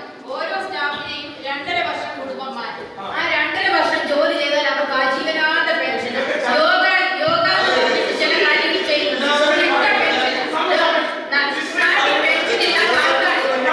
വെട്ടിപ്പെന്ന് പറയാം. ഒരാൾക്ക് 100 രൂപ വെച്ച് ഒരു കർഷകൻ കൊടുത്താൽ 5 വർഷം കൊണ്ട് അവർക്ക് പെൻഷൻ 2000 അല്ല 5000 രൂപ പെൻഷൻ, 5000 രൂപ പെൻഷൻ കിട്ടും. അത് 5 ലക്ഷം ആയാൽ 100 രൂപ മാത്രമല്ല, എനിക്ക് സൗകര്യം ഉണ്ടെങ്കിൽ എനിക്ക് മാസം 1000 രൂപയാണ്. എനിക്ക് സൗകര്യം ഉണ്ടെങ്കിൽ തിരിച്ചേക്ക് സൗകര്യം ഉണ്ടെങ്കിൽ 3000 അടയ്ക്കാം. 5 ലക്ഷം രൂപയാക്കിയാൽ ഒരു കർഷകന് 5000 രൂപ പെൻഷൻ നടപ്പാക്കും. അതാണ് അതിന്റെ സ്കീം. അതൊരു തട്ടിപ്പും വെട്ടിപ്പുമാണ്. അതിന്റെ ഓഫീസ് തുടങ്ങിയിരിക്കുന്നത് തൃശ്ശൂരാണ്. അതിന് കുറെ CPI ആണ് കർഷകന്റെ മന്ത്രി. CPI കമ്മ്യൂണിസ്റ്റ് പാർട്ടിയും ചേർന്ന് അതിലൊരു തട്ടിപ്പുണ്ടാക്കി, ഒരു കർഷക ബോർഡ് ഉണ്ടാക്കി. എല്ലാം പാവപ്പെട്ടവർ ഒരു പൈസ പോലും, ആദ്യം പറഞ്ഞത് സത്യമാണ്, കുറച്ച് പേർക്ക് 2000 രൂപ വെച്ച് കൊടുത്തു. ഇപ്പൊ ഒരാൾക്കും കർഷകന് പരിശീലനം ഇപ്പൊ സാമ്പത്തികമായതുകൊണ്ട് ഒരു പെൻഷനുമില്ല, ഒന്നുമില്ല. 100 രൂപ അടച്ചാൽ നിങ്ങൾക്ക് 2000 രൂപ പെൻഷൻ തന്നും പറഞ്ഞ് ആ 1000 5000 അടച്ചു 5 ലക്ഷം കിട്ടാൻ വേണ്ടി. അവസാനം ആർക്കും പെൻഷൻ കിട്ടുന്നില്ല. ആ ബോർഡ് ഇനി നമ്മൾ തിരിച്ചുവിടാമെന്ന് ഒരു ഉറപ്പല്ല. 2026 മെയില് UDFന്റെ ഭരണം വരും. ആ ബോർഡ് തിരിച്ചുകൊണ്ട് യഥാർത്ഥ കർഷകർക്ക് കൊണ്ടുവരുന്ന ബോർഡാണ് ഇത്. കുറെ CPIക്കാർക്കും ജോലി കിട്ടാനും അതിന്റെ പൈസ ഉപയോഗിച്ചാണ് ഈ പാവപ്പെട്ട കർഷകന്മാരെ 100 രൂപ വെച്ച് കൊടുക്കുന്നത്. കൊടുത്ത പൈസ കൊണ്ടാണ് ഇപ്പോഴും അത് നടന്നുകൊണ്ട് പോകുന്നത്. അല്ലാണ്ട് ഗവൺമെന്റ് പൈസ കട്ടെടുക്കുകയാണ് പരിപാടി. അവസാനത്തെ ഒരു ചോദ്യം ഞാൻ ചോദിക്കും. അത് ന്യൂനപക്ഷ വോട്ടുകളിൽ വലിയ മാറ്റങ്ങൾ വരുന്നു. ക്രിസ്തീയ വോട്ട്, മുസ്ലിം വോട്ട്, ന്യൂനപക്ഷങ്ങളുടെ വോട്ടിനകത്ത് ഒത്തിരി മാറ്റങ്ങൾ ഇപ്പോൾ വന്നുകൊണ്ടിരിക്കുകയാണ്. മതസൗഹാർദ്ദവും മതേതരത്വവും സംരക്ഷിക്കുന്നതിന് നിങ്ങളുടെ നിലപാടുകൾ? 12 വർഷമായി നരേന്ദ്രമോദിജി കേന്ദ്രം ഭരിക്കാൻ തുടങ്ങിയിട്ട്.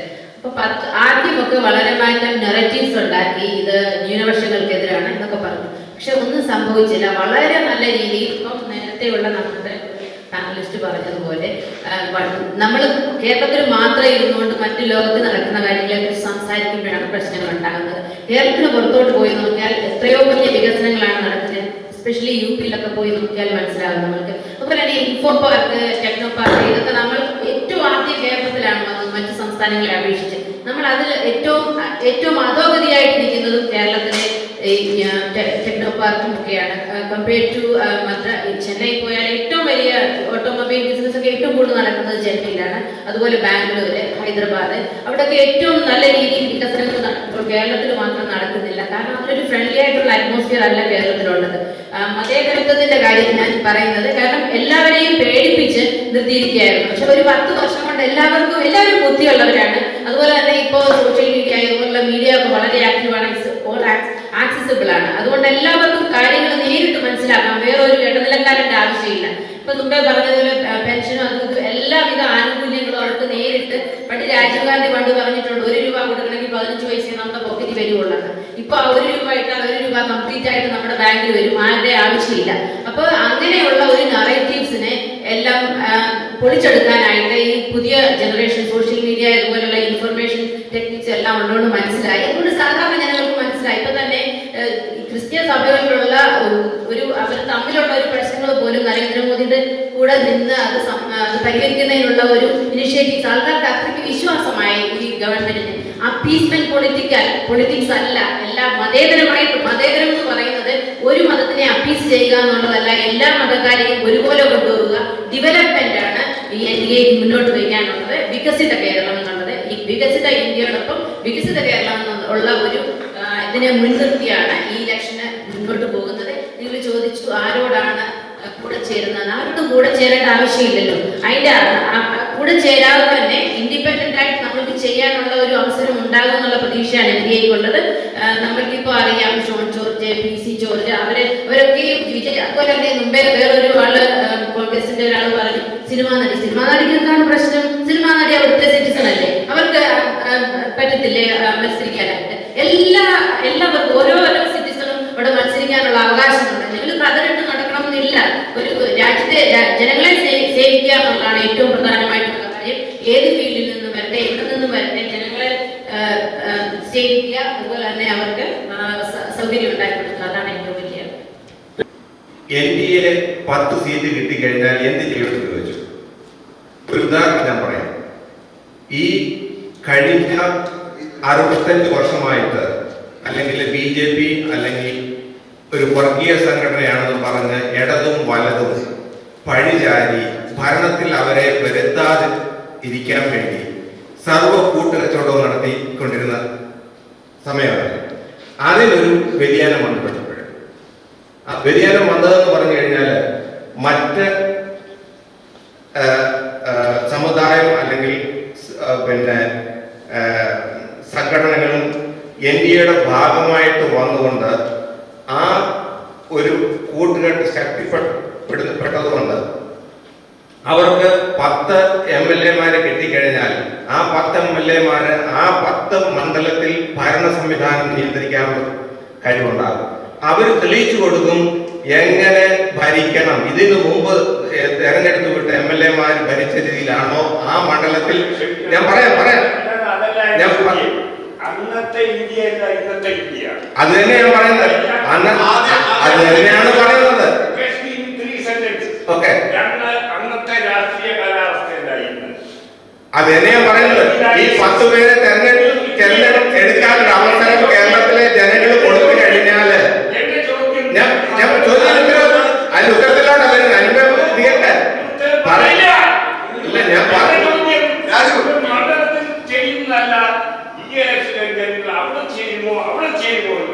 അതല്ല പറഞ്ഞത്. ഇത്രയും കാലമായിട്ട് NDAക്കോ അല്ലെങ്കിൽ BJPക്കോ കേരളത്തിൽ ഒരു അവസരം കിട്ടില്ല. കഴിഞ്ഞ 3 മാസമായിട്ട് കേരളത്തിൽ തിരുവനന്തപുരം നഗരസഭ ഭരിച്ചുകൊണ്ടിരിക്കുക.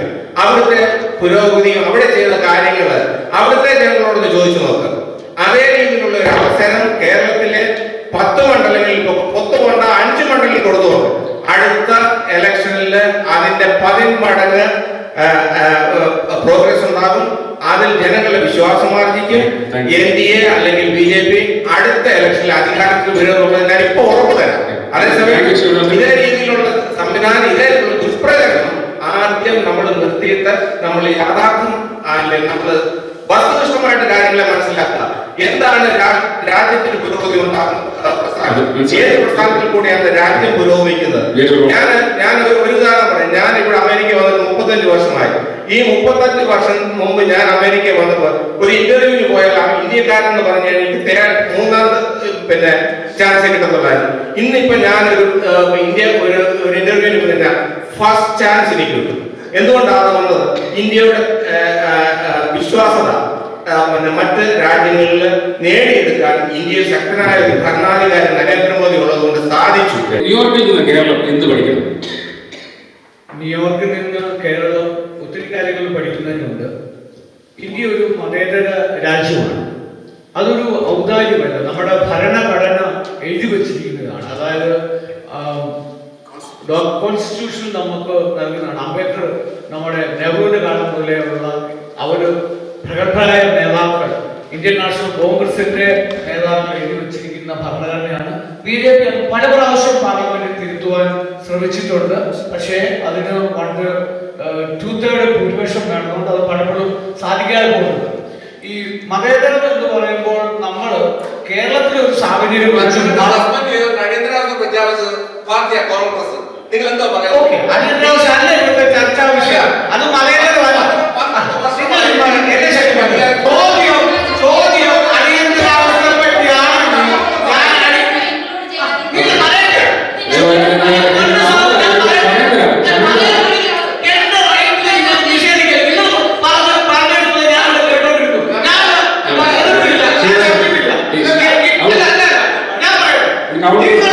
നിങ്ങൾ അടിയന്തരാവസ്ഥയാണ് ചർച്ചയ്ക്ക് കൊടുക്കുന്നത്.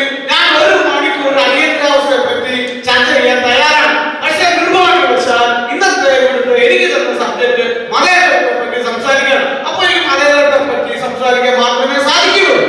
അപ്പോൾ മലയാളം എന്ന് പറയുന്നത് കേരളത്തിന്റെ ഒരു പ്രത്യേക സാഹചര്യത്തിൽ നമ്മൾ വിലയിരുത്തേണ്ടതല്ല. മലയാളം എന്ന് പറയുമ്പോൾ ഭീതിയോ പേടിയോ കൂടാതെ ഞാൻ വിശ്വസിക്കുന്ന മതത്തിൽ വിശ്വസിക്കുന്നതിനും ആചാരങ്ങളിൽ പങ്കെടുക്കുന്നതിനും എന്റെ ദേവാലയങ്ങളിൽ പോകുന്നതിനും അത് പ്രചരിപ്പിക്കുന്നതിനുമുള്ള അവകാശം കൂടിയാണ് നൽകുന്നത്. കേരളത്തിൽ അത് സാധ്യമല്ല എന്തുകൊണ്ടാണ് ചോദിച്ചാൽ കേരളത്തിൽ എല്ലാ വിഭാഗങ്ങളും, കേരളത്തിലെ പ്രമുഖ സമുദായങ്ങളല്ല, അത് ഹിന്ദു ആയിക്കോട്ടെ, ക്രിസ്ത്യാനി ആയിക്കോട്ടെ, മുസ്ലിം ആയിക്കോട്ടെ, അതിൽ എല്ലാ വിഭാഗക്കാരും ഒരുപാട് ഈക്വലി ശക്തരാണ്. സാമ്പത്തികമായിട്ടും സാമൂഹികമായിട്ടും സാംസ്കാരികമായിട്ടും നമ്മൾ ശക്തരാണ്. ഇവിടെ നടക്കില്ല. ശക്തനായ ഒരാൾക്കല്ല സഹായം വേണ്ടത്. നമ്മൾ എവിടാണോ ന്യൂനപക്ഷം, എവിടാണോ നമുക്ക് പ്രവർത്തിക്കാൻ ബുദ്ധിമുട്ടുള്ളത്, അവിടാണ് നമുക്ക് ഭരണഘടന നൽകുന്ന ആ നിയമ പരിരക്ഷ നൽകേണ്ടത്. അത് നോക്കുമ്പോൾ ഞാൻ ഉത്തരേന്ത്യ ജോലി ചെയ്തിട്ടുണ്ട്, ഞാൻ ഗൾഫ് രാജ്യങ്ങളിൽ ജോലി ചെയ്തിട്ടുണ്ട്, പല സ്ഥലങ്ങളിൽ ജോലി ചെയ്തിട്ടുണ്ട്. ഉത്തരേന്ത്യയിൽ ചെല്ലുമ്പോൾ ഒരു പശു വഴിയെ നടന്നു പോകുമ്പോൾ പശുവിടെ കുറ്റം സത്യമാണ്, കള്ളപ്പറയും നല്ലല്ല.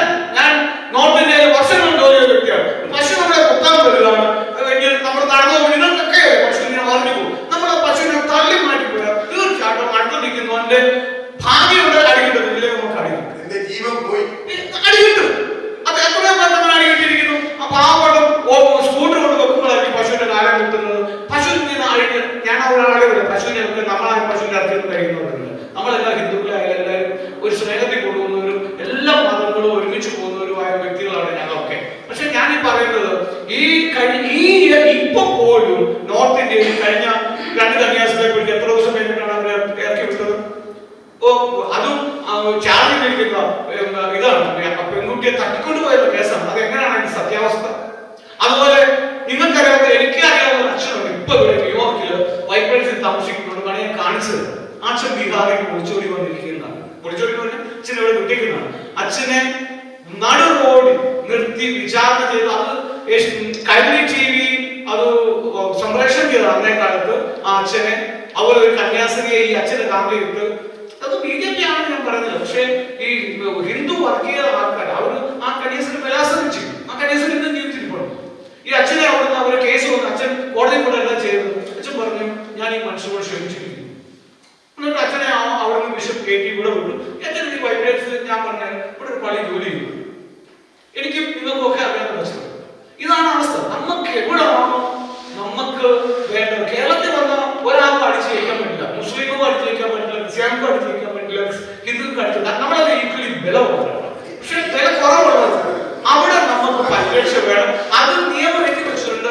ആ നിയമം കയ്യിലെടുക്കാൻ. കാരണം പോലീസ് സ്റ്റേഷൻ പോലും ചിലപ്പോൾ ഭരിക്കുന്നത് അവിടുത്തെ ലോക്കൽ ഈ സാമുദായിക സംഘടന നേതാക്കളാണ്. അതൊക്കെ മാറണം. ഇന്ത്യ വികസിച്ചു എന്ന് പറയുന്നത് ഞാനും അഭിമാനം കൊള്ളുന്നു.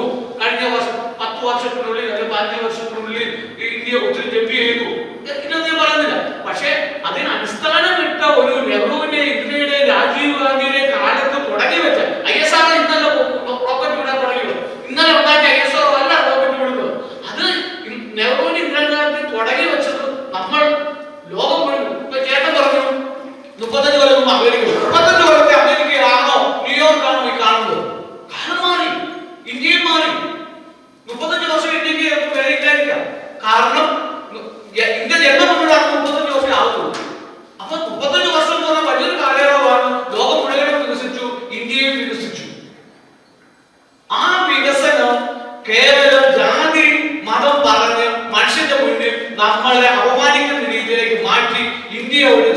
ജനാധിപത്യ മതേതര സോഷ്യലിസ്റ്റ് രാജ്യമായിട്ട് എന്നും നിലനിർത്തണം എന്ന് മാത്രമാണ് അതിന്റെ അഭിപ്രായം.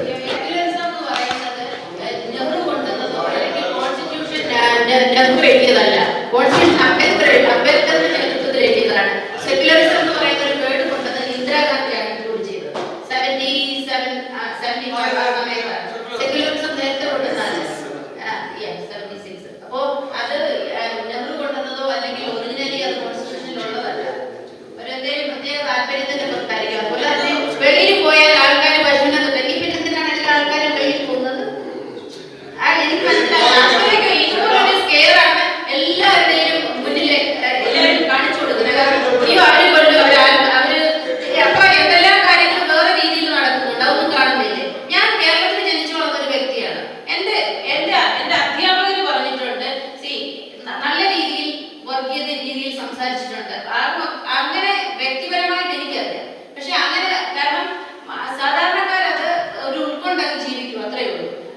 ആരും കൂടുതലുള്ളത് എവിടെ പോകുന്നു അവിടെ എല്ലാം നമുക്കെതിരായിട്ട് വരും. ഇപ്പൊ ഇവിടെ തന്നെ പറയും, ഒരു ബ്രാഹ്മണ ആൾക്കാരെ പറയുകയാണ്, വെളുമ്പനായിട്ടുള്ള ആൾക്കാർ ഈ ബ്രാഹ്മണ ആൾക്കാർ എന്തിനാണ് ക്രിസ്ത്യനാണെന്ന് പറഞ്ഞാൽ എന്റെ അടുത്ത് വന്ന് സംസാരിക്കും. അങ്ങനെ ചോദിക്കും.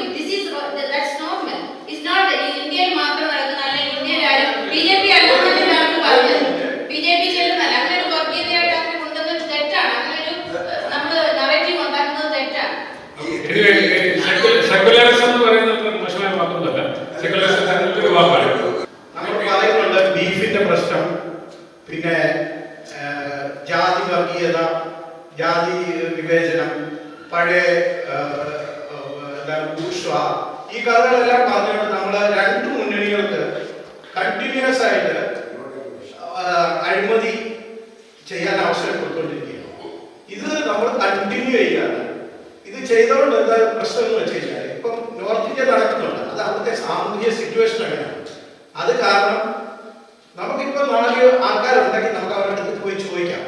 ഒരു കേന്ദ്രമന്ത്രിയോ അല്ലെങ്കിൽ ആരെങ്കിലും ഉണ്ടെങ്കിൽ നമുക്ക് അവരോട് ചോദിക്കാം. ഇപ്പൊ ജോർജ് കുര്യൻ കേന്ദ്രമന്ത്രിയുണ്ട്, അവരോട് നമുക്ക് ചോദിക്കാം എന്താണ് നോർത്ത് ഇന്ത്യയിൽ ഇങ്ങനെ നടക്കുന്നത്.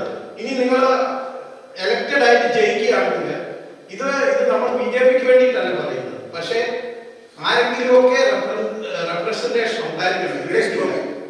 പൂർണ്ണമായിട്ട് ഈ രണ്ട് മുന്നണികൾ അങ്ങോട്ടും ഇങ്ങോട്ടും കുറ്റം പറയും. അവിടെ വികസനം കിടക്കും, ഇവിടെ ഒന്നും കിട്ടത്തില്ല.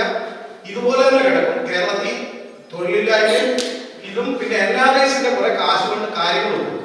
ഇത് കണ്ടിന്യൂ ചെയ്യണം വർഷങ്ങളായി. ഇതിനൊരു ചേഞ്ച് വേണം. ഒരു ഫാക്ട് ഞാൻ പറയാം, അതിനാരും ഒന്നും വിചാരിക്കേണ്ട ആവശ്യമില്ല. അത് ഇടതാകട്ടെ വലതാകട്ടെ NDA ആകട്ടെ ആരും ആകട്ടെ, ഞാനൊരു ഇന്ത്യൻ സിറ്റിസൺ അല്ല എങ്കിലും ഞാൻ പറയുകയാണ്, എല്ലാവരും കപ്പും. മനസ്സിലായില്ല? ഛർദിക്കുന്നല്ല ഞാൻ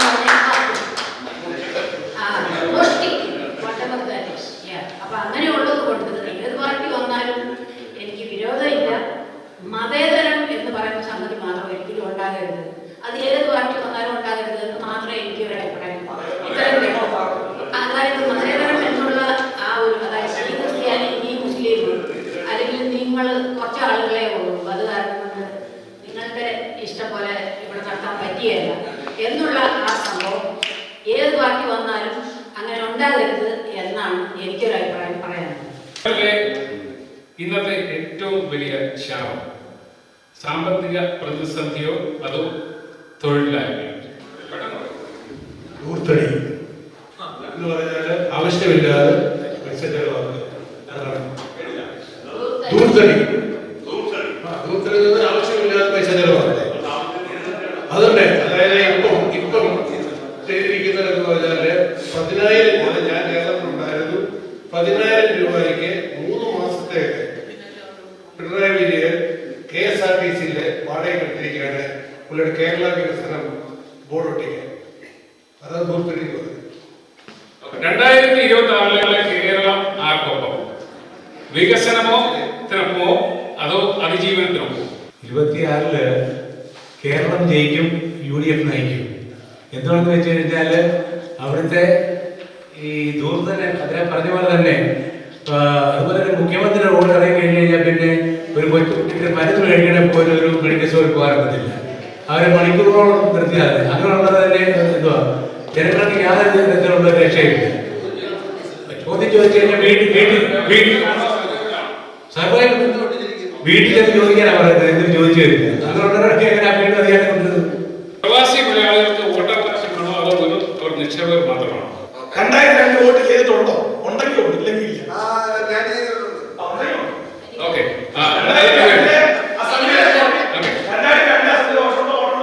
അടുത്ത ചോദ്യം. അടുത്ത 5 വർഷത്തിനുള്ളിൽ കേരളം ഒരു വൃദ്ധസദനമായി മാറുമെന്ന് നിങ്ങൾ ഭയപ്പെടുന്നുണ്ടോ? അടുത്ത 5 വർഷത്തിനുള്ളിൽ കേരളം ഒരു വൃദ്ധസദനമായി മാറുമെന്ന് നിങ്ങൾ ഭയപ്പെടുന്നു? Kerala become an old age home for the next 5 years.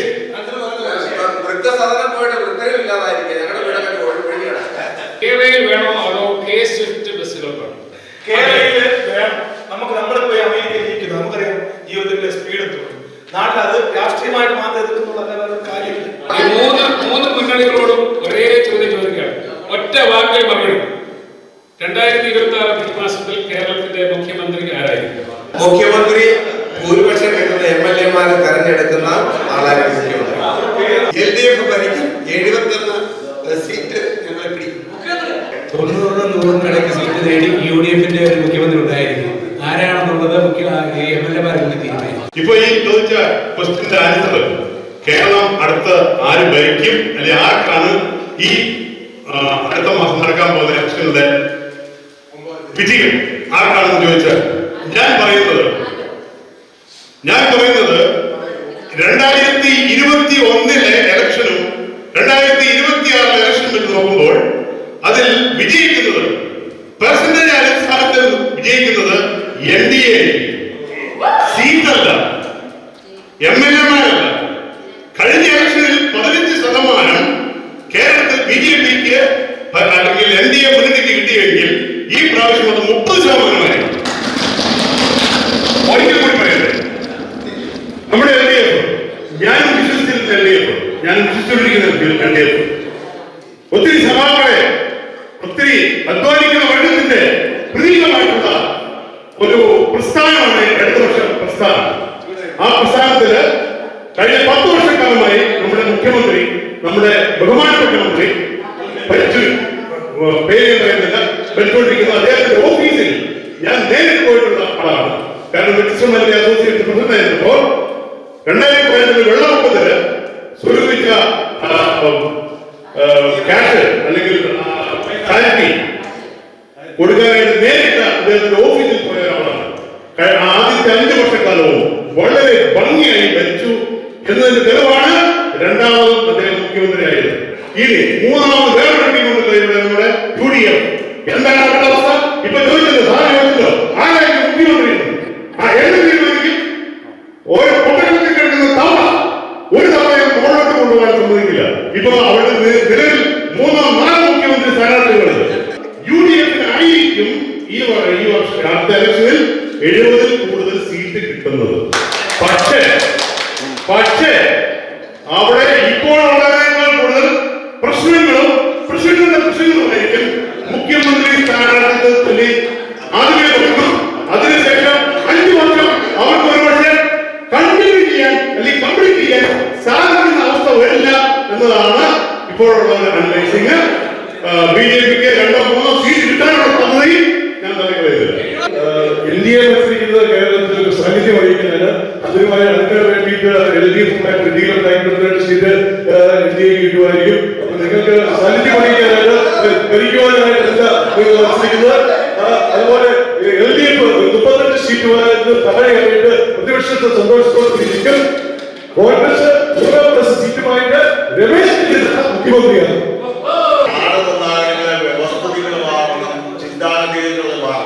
പക്ഷെ നാട്ടിലെ പൊളിറ്റീഷ്യന്മാർക്ക് അത് മാത്രമില്ല.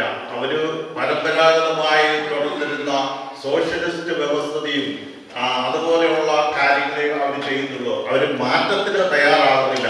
അതുകൊണ്ടാണ് മുടിഞ്ഞുകൊണ്ടിരിക്കുന്ന ട്രാൻസ്പോർട്ട് കോർപ്പറേഷനും അതുപോലെയുള്ള പബ്ലിക് എന്റർപ്രൈസും കേരളയിൽ ഇനി ഉണ്ടാക്കണമെന്ന് പറയുന്നത്. ഇതുകൊണ്ട് രാജ്യം നന്നാകില്ല.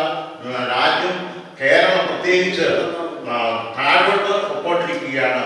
അതിന് എന്തെങ്കിലും ഒരു വ്യത്യാസം ഞാൻ കാണുന്നത് ശ്രീമാൻ നരേന്ദ്രമോദിയുടെ പ്ലാനുകളാണ്. അദ്ദേഹം പ്രൈവറ്റ് സെക്ടറിന് കൂടുതൽ പ്രാധാന്യം നൽകുന്നു. സോഷ്യലിസ്റ്റ് വ്യവസ്ഥ രാഷ്ട്രത്തിൽ നടക്കുന്ന സ്ഥാപനങ്ങളൊക്കെ വിറ്റ് പ്രൈവറ്റ് ആക്കാൻ കൊടുക്കുന്നു.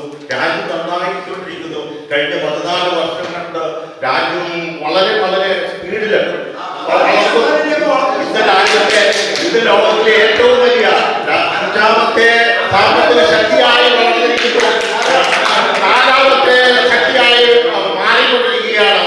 ഇത് ലോകത്തെന്തും ആദരിക്കുന്ന ഒരു ഒരു ഒരു രാഷ്ട്രമായി രാജ്യം മാറിയിരിക്കുകയാണ്. BJP-യുടെ അല്ലെങ്കിൽ നരേന്ദ്രമോദിയുടെ കോൺട്രിബ്യൂഷൻ ഉണ്ട്. അതിന്റെ അതുപോലെ കേരള മുഖ്യന് BJP ആകില്ല, കോൺഗ്രസ് ആയിരിക്കുമെന്നാണ് എൻ്റെ പ്രതീക്ഷ. അങ്ങനെയാകാൻ സാധ്യത. പക്ഷേ മുഖ്യമന്ത്രിസഭ വരാനാണ് കൂടുതൽ സാധ്യത. UDF-ന്റെയും ഹിന്ദു വർഗീയതയും കണക്ട് ചെയ്തിട്ടുണ്ട്. എനിക്ക് അദ്ദേഹത്തോട് ചോദിക്കാനുള്ളത്, വാജ്പേയിയുടെ സർക്കാർ തൊട്ട് ഇപ്പോൾ മോഡിയുടെ ഗവൺമെന്റാണ് ഭരിച്ചുകൊണ്ടിരിക്കുന്നത്. ഇതുവരെയായിട്ടും ഹിന്ദുക്കൾക്ക് മാത്രമായിട്ട് ഒരു പ്രോഗ്രാം ഇതുവരെ ഡിക്ലെയർ ചെയ്തില്ല. എല്ലാവരെയും ഇതുവരെ കണ്ടിട്ടുണ്ട്. അന്ന് വാജ്പേയി തൊട്ട് ഇന്ന് ഇല്ലേ ഇതേവരെ ഹിന്ദുക്കൾക്ക് മാത്രം, നിങ്ങൾ എല്ലാവരും പറയുന്നത് ഹിന്ദുക്കൾക്ക് മാത്രമായിട്ട് ഒരു പ്രോജക്റ്റ് ഇതുവരെ കൊണ്ടിട്ടില്ല. പിന്നെ മറ്റൊന്ന്, ഈ ക്രൈസ്തവരെ ലോകമെമ്പാടും ക്രൈസ്തവർക്ക് പീഡനം നടക്കുമ്പോഴും അയൽരാജ്യത്തുള്ള ക്രൈസ്തവരെ ഇന്ത്യയിലേക്ക് കൊണ്ടുവന്ന് അവർക്ക് സിറ്റിസൺഷിപ്പ് കൊടുക്കാനാണ് മോഡി ശ്രമിച്ചിരിക്കുന്നത്. അല്ലെന്ന് പറയാൻ പറ്റില്ല. 2016 ശേഷം കേരളത്തിൽ പോയിട്ടുള്ള ഒരൊറ്റ വ്യക്തി പോലും കേരളത്തിൽ ഒരു വികസനവും ഇല്ലെന്ന് പറയത്തില്ല. അതുകൊണ്ട് വ്യക്തമായിട്ട് പറയാം. അവിടെ ചെന്ന് ഇറങ്ങിയാൽ തന്നെ കേരളത്തിലെ വികസനം നമുക്കറിയാം.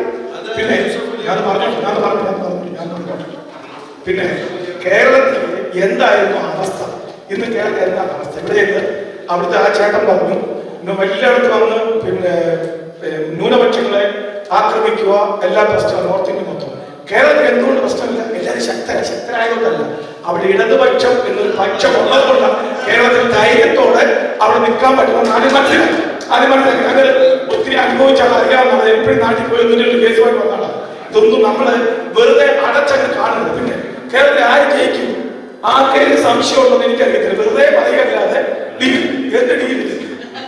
ഡീലിന്റെ കാര്യം പറയാം. ഇടതുപക്ഷവും RS-ഉമായിട്ട് ഡീല്, ഇതൊക്കെ കേരളത്തിൽ പോയി അറിയാതാരായി കഴിക്കാൻ പറഞ്ഞാൽ അവരൊന്നും വിശ്വസിക്കത്തില്ല. ആരാണ് മുഖ്യമന്ത്രി എന്ന് ചോദിച്ചാൽ ഇടതുപക്ഷം നല്ല പുരക്ഷത്തിൽ നല്ല അധികാരത്തിൽ വരും. നിങ്ങൾ പോയി നാട്ടിൽ പോക്കോ, 100 സീറ്റ് അടുപ്പിച്ച് ഇടതുപക്ഷം അധികാരത്തിൽ വരും.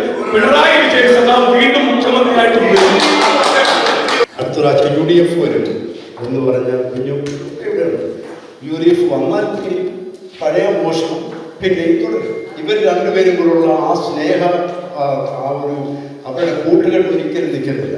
ഇപ്പൊ തന്നെ ഇടതുപക്ഷം ഒരു ആരെയെങ്കിലും ഒന്ന് പിടിക്കാൻ നോക്കി അവരകത്താണെന്ന് കണ്ടു കഴിയുമ്പോൾ വലതുപക്ഷമായി. കാരണം അവരുടെ ആൾക്കാരും അകത്താണ്. അപ്പൊ ഇത് അവർ തമ്മിലുള്ള ഒരു കളിയാണ് കേരളത്തിൽ നടക്കുന്നത്. ഇപ്പൊ ഇന്ന് വരെ കണ്ട ചരിത്രം അനുസരിച്ച് കേരളത്തിലെ ജനങ്ങൾ ഉണർന്നു കഴിഞ്ഞു. അവരെ സ്റ്റുപ്പിഡായിട്ട് നിങ്ങൾ ആരും കാണരുത്. ഈ ഇരിക്കുന്ന ഭാഗങ്ങൾ LDF-ഉം UDF-ഉം. കാരണം അവരെ സ്റ്റുപ്പിഡല്ല, അവർ ചിന്തിക്കാൻ തുടങ്ങിയിരിക്കും. ഓക്കെ, ഇവിടെ ആര് വികസനം കൊണ്ടുവരും എന്ന് കേരളത്തിലെ മലയാളികൾക്ക് മനസ്സിലായി കഴിയും. അവരതിനനുസരിച്ച് ചെയ്യും. BJP ഭരിക്കുമെന്നല്ല ഞാൻ പറയുന്നത്, ആ ഒരു ഉണർവ് ഈ തെരഞ്ഞെടുപ്പിൽ ഉണ്ടാവും. LDF-ഓ UDF-ഓ ആരെങ്കിലും ഭരിക്കും. പക്ഷേ അദ്ദേഹം പറഞ്ഞതുപോലെ ഒരു തൂക്കുമന്ത്രിസഭ വലിയ താമസമില്ലാതെ 2-3 മാസം ഭരിക്കുമ്പോൾ അവർ താഴെ പോകും. അത് കഴിഞ്ഞിട്ട് BJP-ക്കാർ സപ്പോർട്ട് ചെയ്ത് പുറത്തു നിന്ന് സപ്പോർട്ട് ചെയ്തുകൊണ്ട് ചിലപ്പോൾ ഒരു പാർട്ടി വരും. കാരണം LDF-ഉം UDF-ഉം 56 മുതൽ 106, 115, 65 വർഷം ഭരിച്ചു. വായിക്കാൻ അറിയില്ലാത്ത ആൾക്കാരാണ് വന്നത്. അതുകൊണ്ടാണ് കേരളത്തിൽ ബുദ്ധിമുട്ടാക്കിയത്. അദ്ദേഹം പറഞ്ഞതുപോലെ തന്നെ എനിക്ക് പറയാനുള്ളത്, കേരളം മാറണമെങ്കിൽ കേരളത്തിൽ ജനങ്ങൾക്ക് മാറ്റം ഉണ്ടാകും. കേരളത്തിൽ ജനത്തിന് മാറ്റം ഉണ്ടായിട്ടില്ല. അവര് രാഷ്ട്രീയത്തിലേക്ക് വരുന്നത് സ്വന്തമായി കാശുണ്ടാക്കാൻ വേണ്ടിയാണ്, നാടിനെ സേവിക്കാൻ വേണ്ടിയല്ല. അങ്ങനെ വരുന്ന കുറച്ച് പേര്, അപൂർവം ആളുകളാണ് കേരള രാഷ്ട്രീയത്തിൽ നാടിനെ സേവിക്കാൻ വേണ്ടി വരുന്നത്. ബാക്കി എല്ലാവരും വരുന്നത് അവരുടെ ഫീസ് കൊടുപ്പിക്കാൻ വേണ്ടിയാണ് വരുന്നത്. അത് മാറ്റാത്തോളം കാലം നമ്മുടെ നാട്ടിൽ വികസനം ഉണ്ടായിട്ട് വികസനമില്ല എന്ന് പറയുന്നത് വികസനം അത് രാജ്യം അത് ഇല്ലാത്ത ഒരു രാജ്യമില്ല. എവിടെ പോയാലും രാജ്യം ഇമ്പ്രൂവ്മെന്റ് ഉണ്ട്. അതാണ് കേരളത്തിൽ ഉണ്ടായിട്ടുള്ളൂ. അത് വിട്ടൊരു വികസനം കേരളത്തിൽ ഉണ്ടായിട്ടില്ല. അങ്ങനെ മാറ്റം വരണമെങ്കിൽ ഭരണകർത്താക്കളിൽ മാറ്റം വരണം. അവരുടെ സ്വന്തം ടീച്ചർ പഠിപ്പിക്കാത്ത നേതാക്കന്മാരുടെ മുമ്പിലേക്ക് വന്നേ പറ്റും. സംസാരിക്കാനുള്ളത് ഇപ്പം ഇവിടെ സംസാരിച്ച മതാധിപത്യ രാഷ്ട്രത്തെ പറ്റി. അതായത് മതാധിപത്യ രാഷ്ട്രത്തിൽ ജനാധിപത്യമില്ല എന്നുള്ളത് ഒരു വസ്തുതയാണ്. അപ്പം എൻ്റെ ക്വസ്റ്റ്യന് കഴിഞ്ഞ ഈ ശബരിമല ഇഷ്യൂവിൽ കണ്ണങ്ങൾ സ്ത്രീപ്രവേശന വിഷയത്തിൽ അന്ന് ഈ കോർട്ട് ഓർഡർ വന്നു കഴിഞ്ഞിട്ട് കോൺഗ്രസ്സുകാർ കോടതിയെ സപ്പോർട്ട് ചെയ്തു. അതുകൊണ്ട് കമ്മ്യൂണിസ്റ്റുകാർ മാത്രമായിരുന്നു ഇതിനെ സപ്പോർട്ട് ചെയ്യാത്തത്. സ്ത്രീപ്രവേശനം വേണമെന്ന് പറഞ്ഞത്. അതുപോലെ NDA അവരും ആദ്യം പറഞ്ഞത് കോർട്ട് ഓർഡറിനെ ഞങ്ങൾ സപ്പോർട്ട് ചെയ്യുന്നതാണ്. അത് കഴിഞ്ഞിട്ട് ഓൾ ഓഫീസാണ് ഇവരെല്ലാവരും മലക്കം പറയുന്നു. നിങ്ങൾ കോൺഗ്രസ് മലക്കം പറഞ്ഞു, LDF ഇപ്പം മലക്കം പറഞ്ഞു. ഇപ്പം പുതിയ കോടതിയിൽ, വിശാല കോടതിയിൽ അവർ തിരുത്തി പറഞ്ഞു എന്നാണ് ഞാൻ കേൾക്കുന്നത്. ഇവരും അതുപോലെ തന്നെ തിരുത്തി പറഞ്ഞു. എൻ്റെ ക്വസ്റ്റ്യന്, നിങ്ങൾ മതത്തെയാണോ സപ്പോർട്ട് ചെയ്യുന്നത്, അനാചാരത്തെയാണോ നിങ്ങൾ സപ്പോർട്ട് ചെയ്യുന്നത്? ഇതൊരു അനാചാരമാണെന്ന് എല്ലാവരും പറയുന്നു. അന്ന് ഇവൻ കോടതി തന്നെ പറയുന്നു. സോ പിന്നെ നിങ്ങൾ പറയുന്ന എന്ത് ജനാധിപത്യമാണ് നമ്മുടെ നാട്ടിലുള്ളത്? ഇത് അതുപോലെ തന്നെ ഇപ്പൊ ഏത് ഇലക്ഷനും അച്ഛൻ ഓരോ കാൻഡിഡേറ്റ് ഒന്നുകിൽ അമ്പലത്തിൽ പോകും, അല്ലെങ്കിൽ അച്ഛന്മാരിലേക്ക് പോകും. അവർ പറയുന്ന കാര്യങ്ങൾ നടത്തുന്നു. അതില് ജനാധിപത്യം ഇല്ലാതായി പോവുകയാണ്. പിന്നെ വികസനം പറഞ്ഞു. ഞാൻ ഈ പ്രാവശ്യം പറഞ്ഞോട്ടെ, ഈ പ്രാവശ്യം നാട്ടിൽ പോയിട്ട് ഈ മട്ടാഞ്ചേരി സൈഡിൽ കൂടെയാണ് പോയി കേട്ടോ. അവിടെ ചെന്ന് കഴിഞ്ഞപ്പോൾ അവിടെ കൂടുതലും ഫോറിനേഴ്സാണ്. ബട്ട് അവിടെയുള്ള ഗലി നടക്കുന്നു, അതിനകത്ത് മുഴുവനും ഡേട്ടി സാധനങ്ങൾ നടക്കുന്നു. ഇതാണ് നമ്മുടെ നാട്ടിൽ വികസനം ഉണ്ടായിട്ടുണ്ട്. നിങ്ങൾ പറഞ്ഞാൽ പിഴിഞ്ഞോ അല്ലെങ്കിൽ റോഡൊക്കെ ഉണ്ടായിട്ടുണ്ട്. ബട്ട് അടിസ്ഥാന സൗകര്യങ്ങൾ നമ്മുടെ നാട്ടിൽ ഇപ്പോഴും ഇല്ലാതിരിക്കുക. ഇവിടെ കഥ പറഞ്ഞു 15% നിന്ന് 30% ആകുന്നു. 2020 EDയെ കളിച്ച് പേടിപ്പിച്ച് അങ്ങോട്ട് പോയി ഷോൺ ജോർജിന് സിറോ മലബാർ സഭ ദത്തെടുത്ത് അവർക്ക് കൊടുക്കുകയും 15-ൽ നിന്ന് 30 കൂടുതൽ എളുപ്പം വരും. NDA അത് ഇന്ത്യയുടെ വോട്ടൽ 2020 സിറോ മലബാർ സഭയുടെ അങ്ങനെയുള്ള കുറെ വോട്ടുകളാണ്. വർഗീയതയുടെ കാര്യമല്ല പറഞ്ഞത്. ഞാൻ 15% എങ്ങനെ 30%?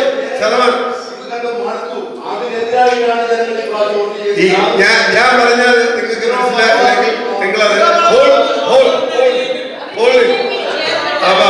അപ്പൊ ഈ ഇത്തവണ ആര് എന്ത് പറഞ്ഞാലും 71 സീറ്റെങ്കിലും മേടിച്ച് LDF വരികയും ആദ്യ കുറച്ച് നാള് പിണറായി വിജയൻ മുഖ്യമന്ത്രി ആയിരിക്കുകയും ചെയ്യും.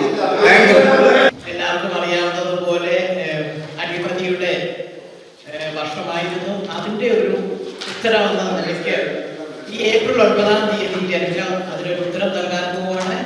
UDF 90-ലധികം സീറ്റ് അതിൽ കൂടി വിജയിച്ചു വരും. രമേശ് ചെന്നിത്തല മുഖ്യമന്ത്രിയാകും. നമ്മുടെ കോൺഗ്രസിന്റെ ലക്ഷ്യം എല്ലാവർക്കും അറിയാം. ഞങ്ങളെല്ലാം പറയുന്നത് മതമേതായാലും മനുഷ്യൻ നന്നായാൽ മതി. ഞങ്ങളൊക്കെ പഠിച്ചു പറഞ്ഞ ഒരു മുദ്രാവാക്യമുണ്ട്, കുട്ടിയാണ്. ഞങ്ങളിലില്ല ക്രൈസ്തവ രക്തം, ഞങ്ങളിലില്ല ഇസ്ലാം രക്തം, ഞങ്ങളിലില്ല ഹൈന്ദവ രക്തം, ഞങ്ങളിലുള്ളത് മാനവ രക്തം. അതാണ് കോൺഗ്രസിന്റെ പോളിസി. എന്നും മനുഷ്യന് വേണ്ടി പ്രവർത്തിക്കുന്ന ഒരു രക്തത്തിലൂടെ ഓടുന്നതാണ് കോൺഗ്രസ് രക്തം. അതാണ് കോൺഗ്രസ്സുകാരുടെ കയ്യിലുള്ളത്. മറ്റേ കേരളത്തിന്റെ വികസനത്തെ പറ്റി കേരളം വികസിച്ചു എന്ന് പറഞ്ഞത് ഞാൻ സന്തോഷിക്കുന്നു. കേരളത്തിന്റെ വികസനം ഞാൻ കണ്ടിരുന്നു. കാരണം ഞാൻ ജനുവരിയിൽ നാട്ടിൽ പോയപ്പോ അവിടെ പണ്ട് കനാൽ തീരത്തും എല്ലാം ഒരു കുടില് കെട്ടിയിരുന്ന മാർക്സിസ്റ്റ് പാർട്ടിയുടെ യൂണിയൻ ഓഫീസുകളും അതുപോലെ അവരുടെ വാർഡ് ഓഫീസുകളെല്ലാം മണിമന്ദിരം പോലെ വലുതാക്കി കെട്ടിയിട്ടുണ്ട്. അങ്ങനെ മാർക്സിസ്റ്റ് പാർട്ടിയുടെ ലോക്കൽ ഓഫീസുകൾ വികസനത്തിലൂടെ വളർന്നു. ഈ 26 കൂടി നമ്മുടെ മാർക്സിസ്റ്റ് പാർട്ടിയുടെ സഹപ്പെട്ടിയുടെ അവസാന താഴെ പോലും അടിച്ചുകൊണ്ട് കേരളത്തിലുള്ള ലോകത്തെ സന്തുഷ്ടം മാറ്റിക്കൊണ്ട് സഹപ്പെട്ടിയുടെ അവസാന താഴെ പോലും അടിച്ച് ഏപ്രിൽ 9 നിർത്തുന്നത് എല്ലാവർക്കും ജയിക്കുമെന്ന് പറഞ്ഞുകൊണ്ട് നിർത്തുന്നു. കേരളത്തിലൊരു ഭരണമാറ്റം ആവശ്യമാണ്, അനിവാര്യമാണ്. കാരണം എന്താണെന്ന് ചോദിച്ചാൽ ഇനി ഒരു പ്രാവശ്യം കൂടെ CPM അധികാരത്തിൽ വന്നാൽ ആ പാർട്ടി തന്നെ നശിച്ചു പോകും. കാരണം ഇന്ന് ആ പാർട്ടിയിലെ ബഹുഭൂരിപക്ഷം ഒരു ശരിയായ CPM-കാരൻ അവർ അസ്വസ്ഥരാണ്. ഈ പുതിയതായിട്ട് 2000-ന് ശേഷം നാട്ടിലെ അങ്ങനത്തെ കുറച്ച് ആൾക്കാർ മാത്രമാണ് ഇന്ന് ഈ സോഷ്യൽ മീഡിയയിൽ CPM സപ്പോർട്ട് ചെയ്യുന്നത്. ഒറിജിനൽ CPM കമ്മ്യൂണിസ്റ്റുകാർ അവരെല്ലാം ഈ പിണറായി വിജയന്റെ ഭരണത്തിൽ അസ്വസ്ഥരാണ്. അഹങ്കാരത്തിനെതിരെ, കണക്കുപുറത്തിനെതിരെ, നികൃഷ്ട ജീവിക്കെതിരെ, ആ ഒരു അഹങ്കാര രീതിക്കെതിരെ ഒരു മുന്നേറ്റം കേരളത്തിലുണ്ടാകണം. അതുകൊണ്ട് എല്ലാവരും ഈ ഏപ്രിൽ 9-ാം തീയതി നടക്കുന്ന തെരഞ്ഞെടുപ്പിൽ UDF വോട്ട് ചെയ്ത് ഭൂരിപക്ഷത്തിൽ ഒരു ഭരണമാറ്റം ഉണ്ടാകണം. അത് കേരളത്തിലെ നിലനിൽപ്പിന് അനിവാര്യമാണെന്ന് മാത്രം അഭ്യർത്ഥിച്ചുകൊണ്ട് നിങ്ങൾക്ക് എല്ലാവർക്കും നന്ദി രേഖപ്പെടുത്തുന്നു. നന്ദി, നമസ്കാരം. രാഷ്ട്രത്തിലും ദൂരത്തിലും ഭ്രാന്തി വരുത്തുവാനായിട്ട് കേരളത്തിലെ ജനങ്ങൾ മാറി ചിന്തിക്കും. UDF അധികാരത്തിൽ നമ്മളൊരു പരീക്ഷ എഴുതി പാസ്സായി കഴിഞ്ഞ റിസൾട്ട് വരുമ്പോൾ നമുക്കറിയാം. ഇതിനു മുമ്പ് 2021 നമ്മുടെ സുരേഷ് ഗോപി എങ്ങനെ ജയിക്കുന്നത്? ആരാണ് വോട്ട് ചെയ്തത് സുരേഷ് ഗോപിക്ക്? കോൺഗ്രസ്സുകാരല്ലേ? അങ്ങനെ ആ ഡീൽ പണ്ട് തൊട്ടേ കോൺഗ്രസിന്റെ ഡീലാണെന്നാണ് ഞാൻ പറയുന്നത്. വേറെ ഒന്നും പറയുന്നത്. BJP നയിക്കുന്ന NDAയുടെ ലക്ഷ്യം, നരേന്ദ്ര മോദിയുടെ ലക്ഷ്യം 2047 ഒരു വികസിത ഭാരതം ഉണ്ടാക്കുക എന്നുള്ളതാണ്. കഴിഞ്ഞ 65 വർഷമായി കേരളം ഭരിച്ചിരുന്ന LDF-ഉം UDF-ഉം കേരളത്തിനെ പുറകോട്ട് വലിച്ചുവെങ്കിൽ നമുക്കിനിയും നമ്മുടെ ഭാവി തലമുറയ്ക്ക് വേണ്ടി നമുക്കൊരു വികസിത ഭാരതത്തിൻ്റെ കൂടെ നിൽക്കുന്നതിന് വേണ്ടി, ഒരു വികസിത കേരളത്തിന് വേണ്ടി മുന്നേറുക, അതിനുവേണ്ടി വോട്ട് ചെയ്യാൻ എല്ലാവരോടും അഭ്യർത്ഥിക്കുക. അതാണ് എൻ്റെ വിനീതമായ അഭ്യർത്ഥന. Thank you.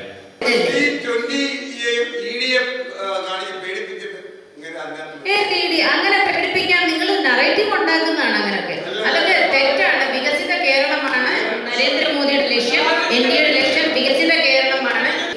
എല്ലാ രീതിയിലും നമ്മളുടെ NDA BJPക്ക് വോട്ട് ചെയ്ത് എല്ലാവരും വിജയിപ്പിക്കണം. ഏറ്റവും നല്ല രീതിയിൽ നല്ലൊരു ഭാവിക്ക് വേണ്ടി നമ്മളുടെ കുട്ടികൾ തിരിച്ചവിടെ പോയി താമസിക്കുന്ന ഒരു അനുഭവം ഉണ്ടാവണം നമ്മളുടെ ജീവിതത്തിൽ തന്നെ. ഈ ഒരു ചർച്ച ഇവിടെ തയ്യാറായത് രണ്ടുപേരുടെ പ്രധാനപ്പെട്ട ഒരു സഹകരണമുണ്ട്.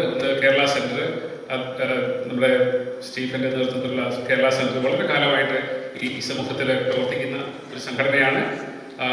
അലക്സ് എസ്തഫാൻ ഇതിൻ്റെ പ്രസിഡന്റ്. അദ്ദേഹം ഈ ഒരു വേദി ഞങ്ങൾക്ക് തന്നു. ഇത് കോർഡിനേറ്റ് ചെയ്യുന്നത് നമ്മുടെ ഫിലിപ്പണത്തിലെ മലയാളം ഗ്ലോബൽ വോയിസ് എന്ന പ്രിന്റ് മീഡിയ, അവിടെ ആകെ നിലനിൽക്കുന്ന അവശേഷിക്കുന്ന ഒരു പ്രിന്റ് മീഡിയയാണ് ന്യൂയോർക്കിൽ. അത് നടത്തുന്ന അദ്ദേഹത്തിൻ്റെ അക്ഷീണ പരിശ്രമം മൂലമാണ് ഓരോരുത്തരെയും വിളിച്ചും ഒക്കെ ഈ ഒരു കൂട്ടം ഈ സന്ധ്യയുടെ സായാഹ്നത്തിൽ ഈവനിങ്ങിൽ ഇവിടെ കൂടാനായിട്ട് സാധിച്ചത്. എൻ്റെ കാര്യം പറഞ്ഞു കഴിഞ്ഞാൽ ഞാൻ വാൽക്കണ്ണാടി എന്ന് പറയുന്ന മീഡിയ കുറേ വർഷങ്ങളായിട്ട് 10 വർഷത്തിലേറെയായിട്ട് വിവിധ മാധ്യമങ്ങളിൽ കൂടി പ്രവർത്തിക്കുന്നുണ്ട്.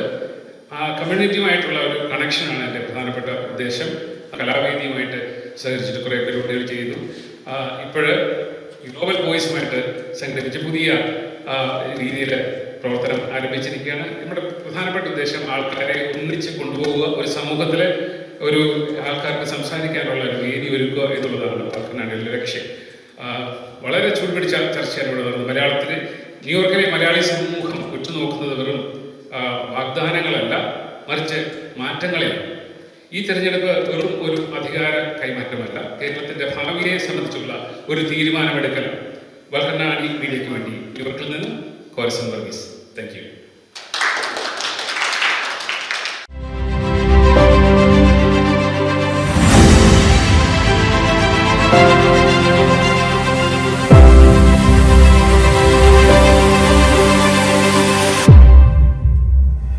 കേരളം എങ്ങോട്ട് എന്നുള്ളതാണ് ചൂട് പിടിച്ച ചർച്ചകൾ.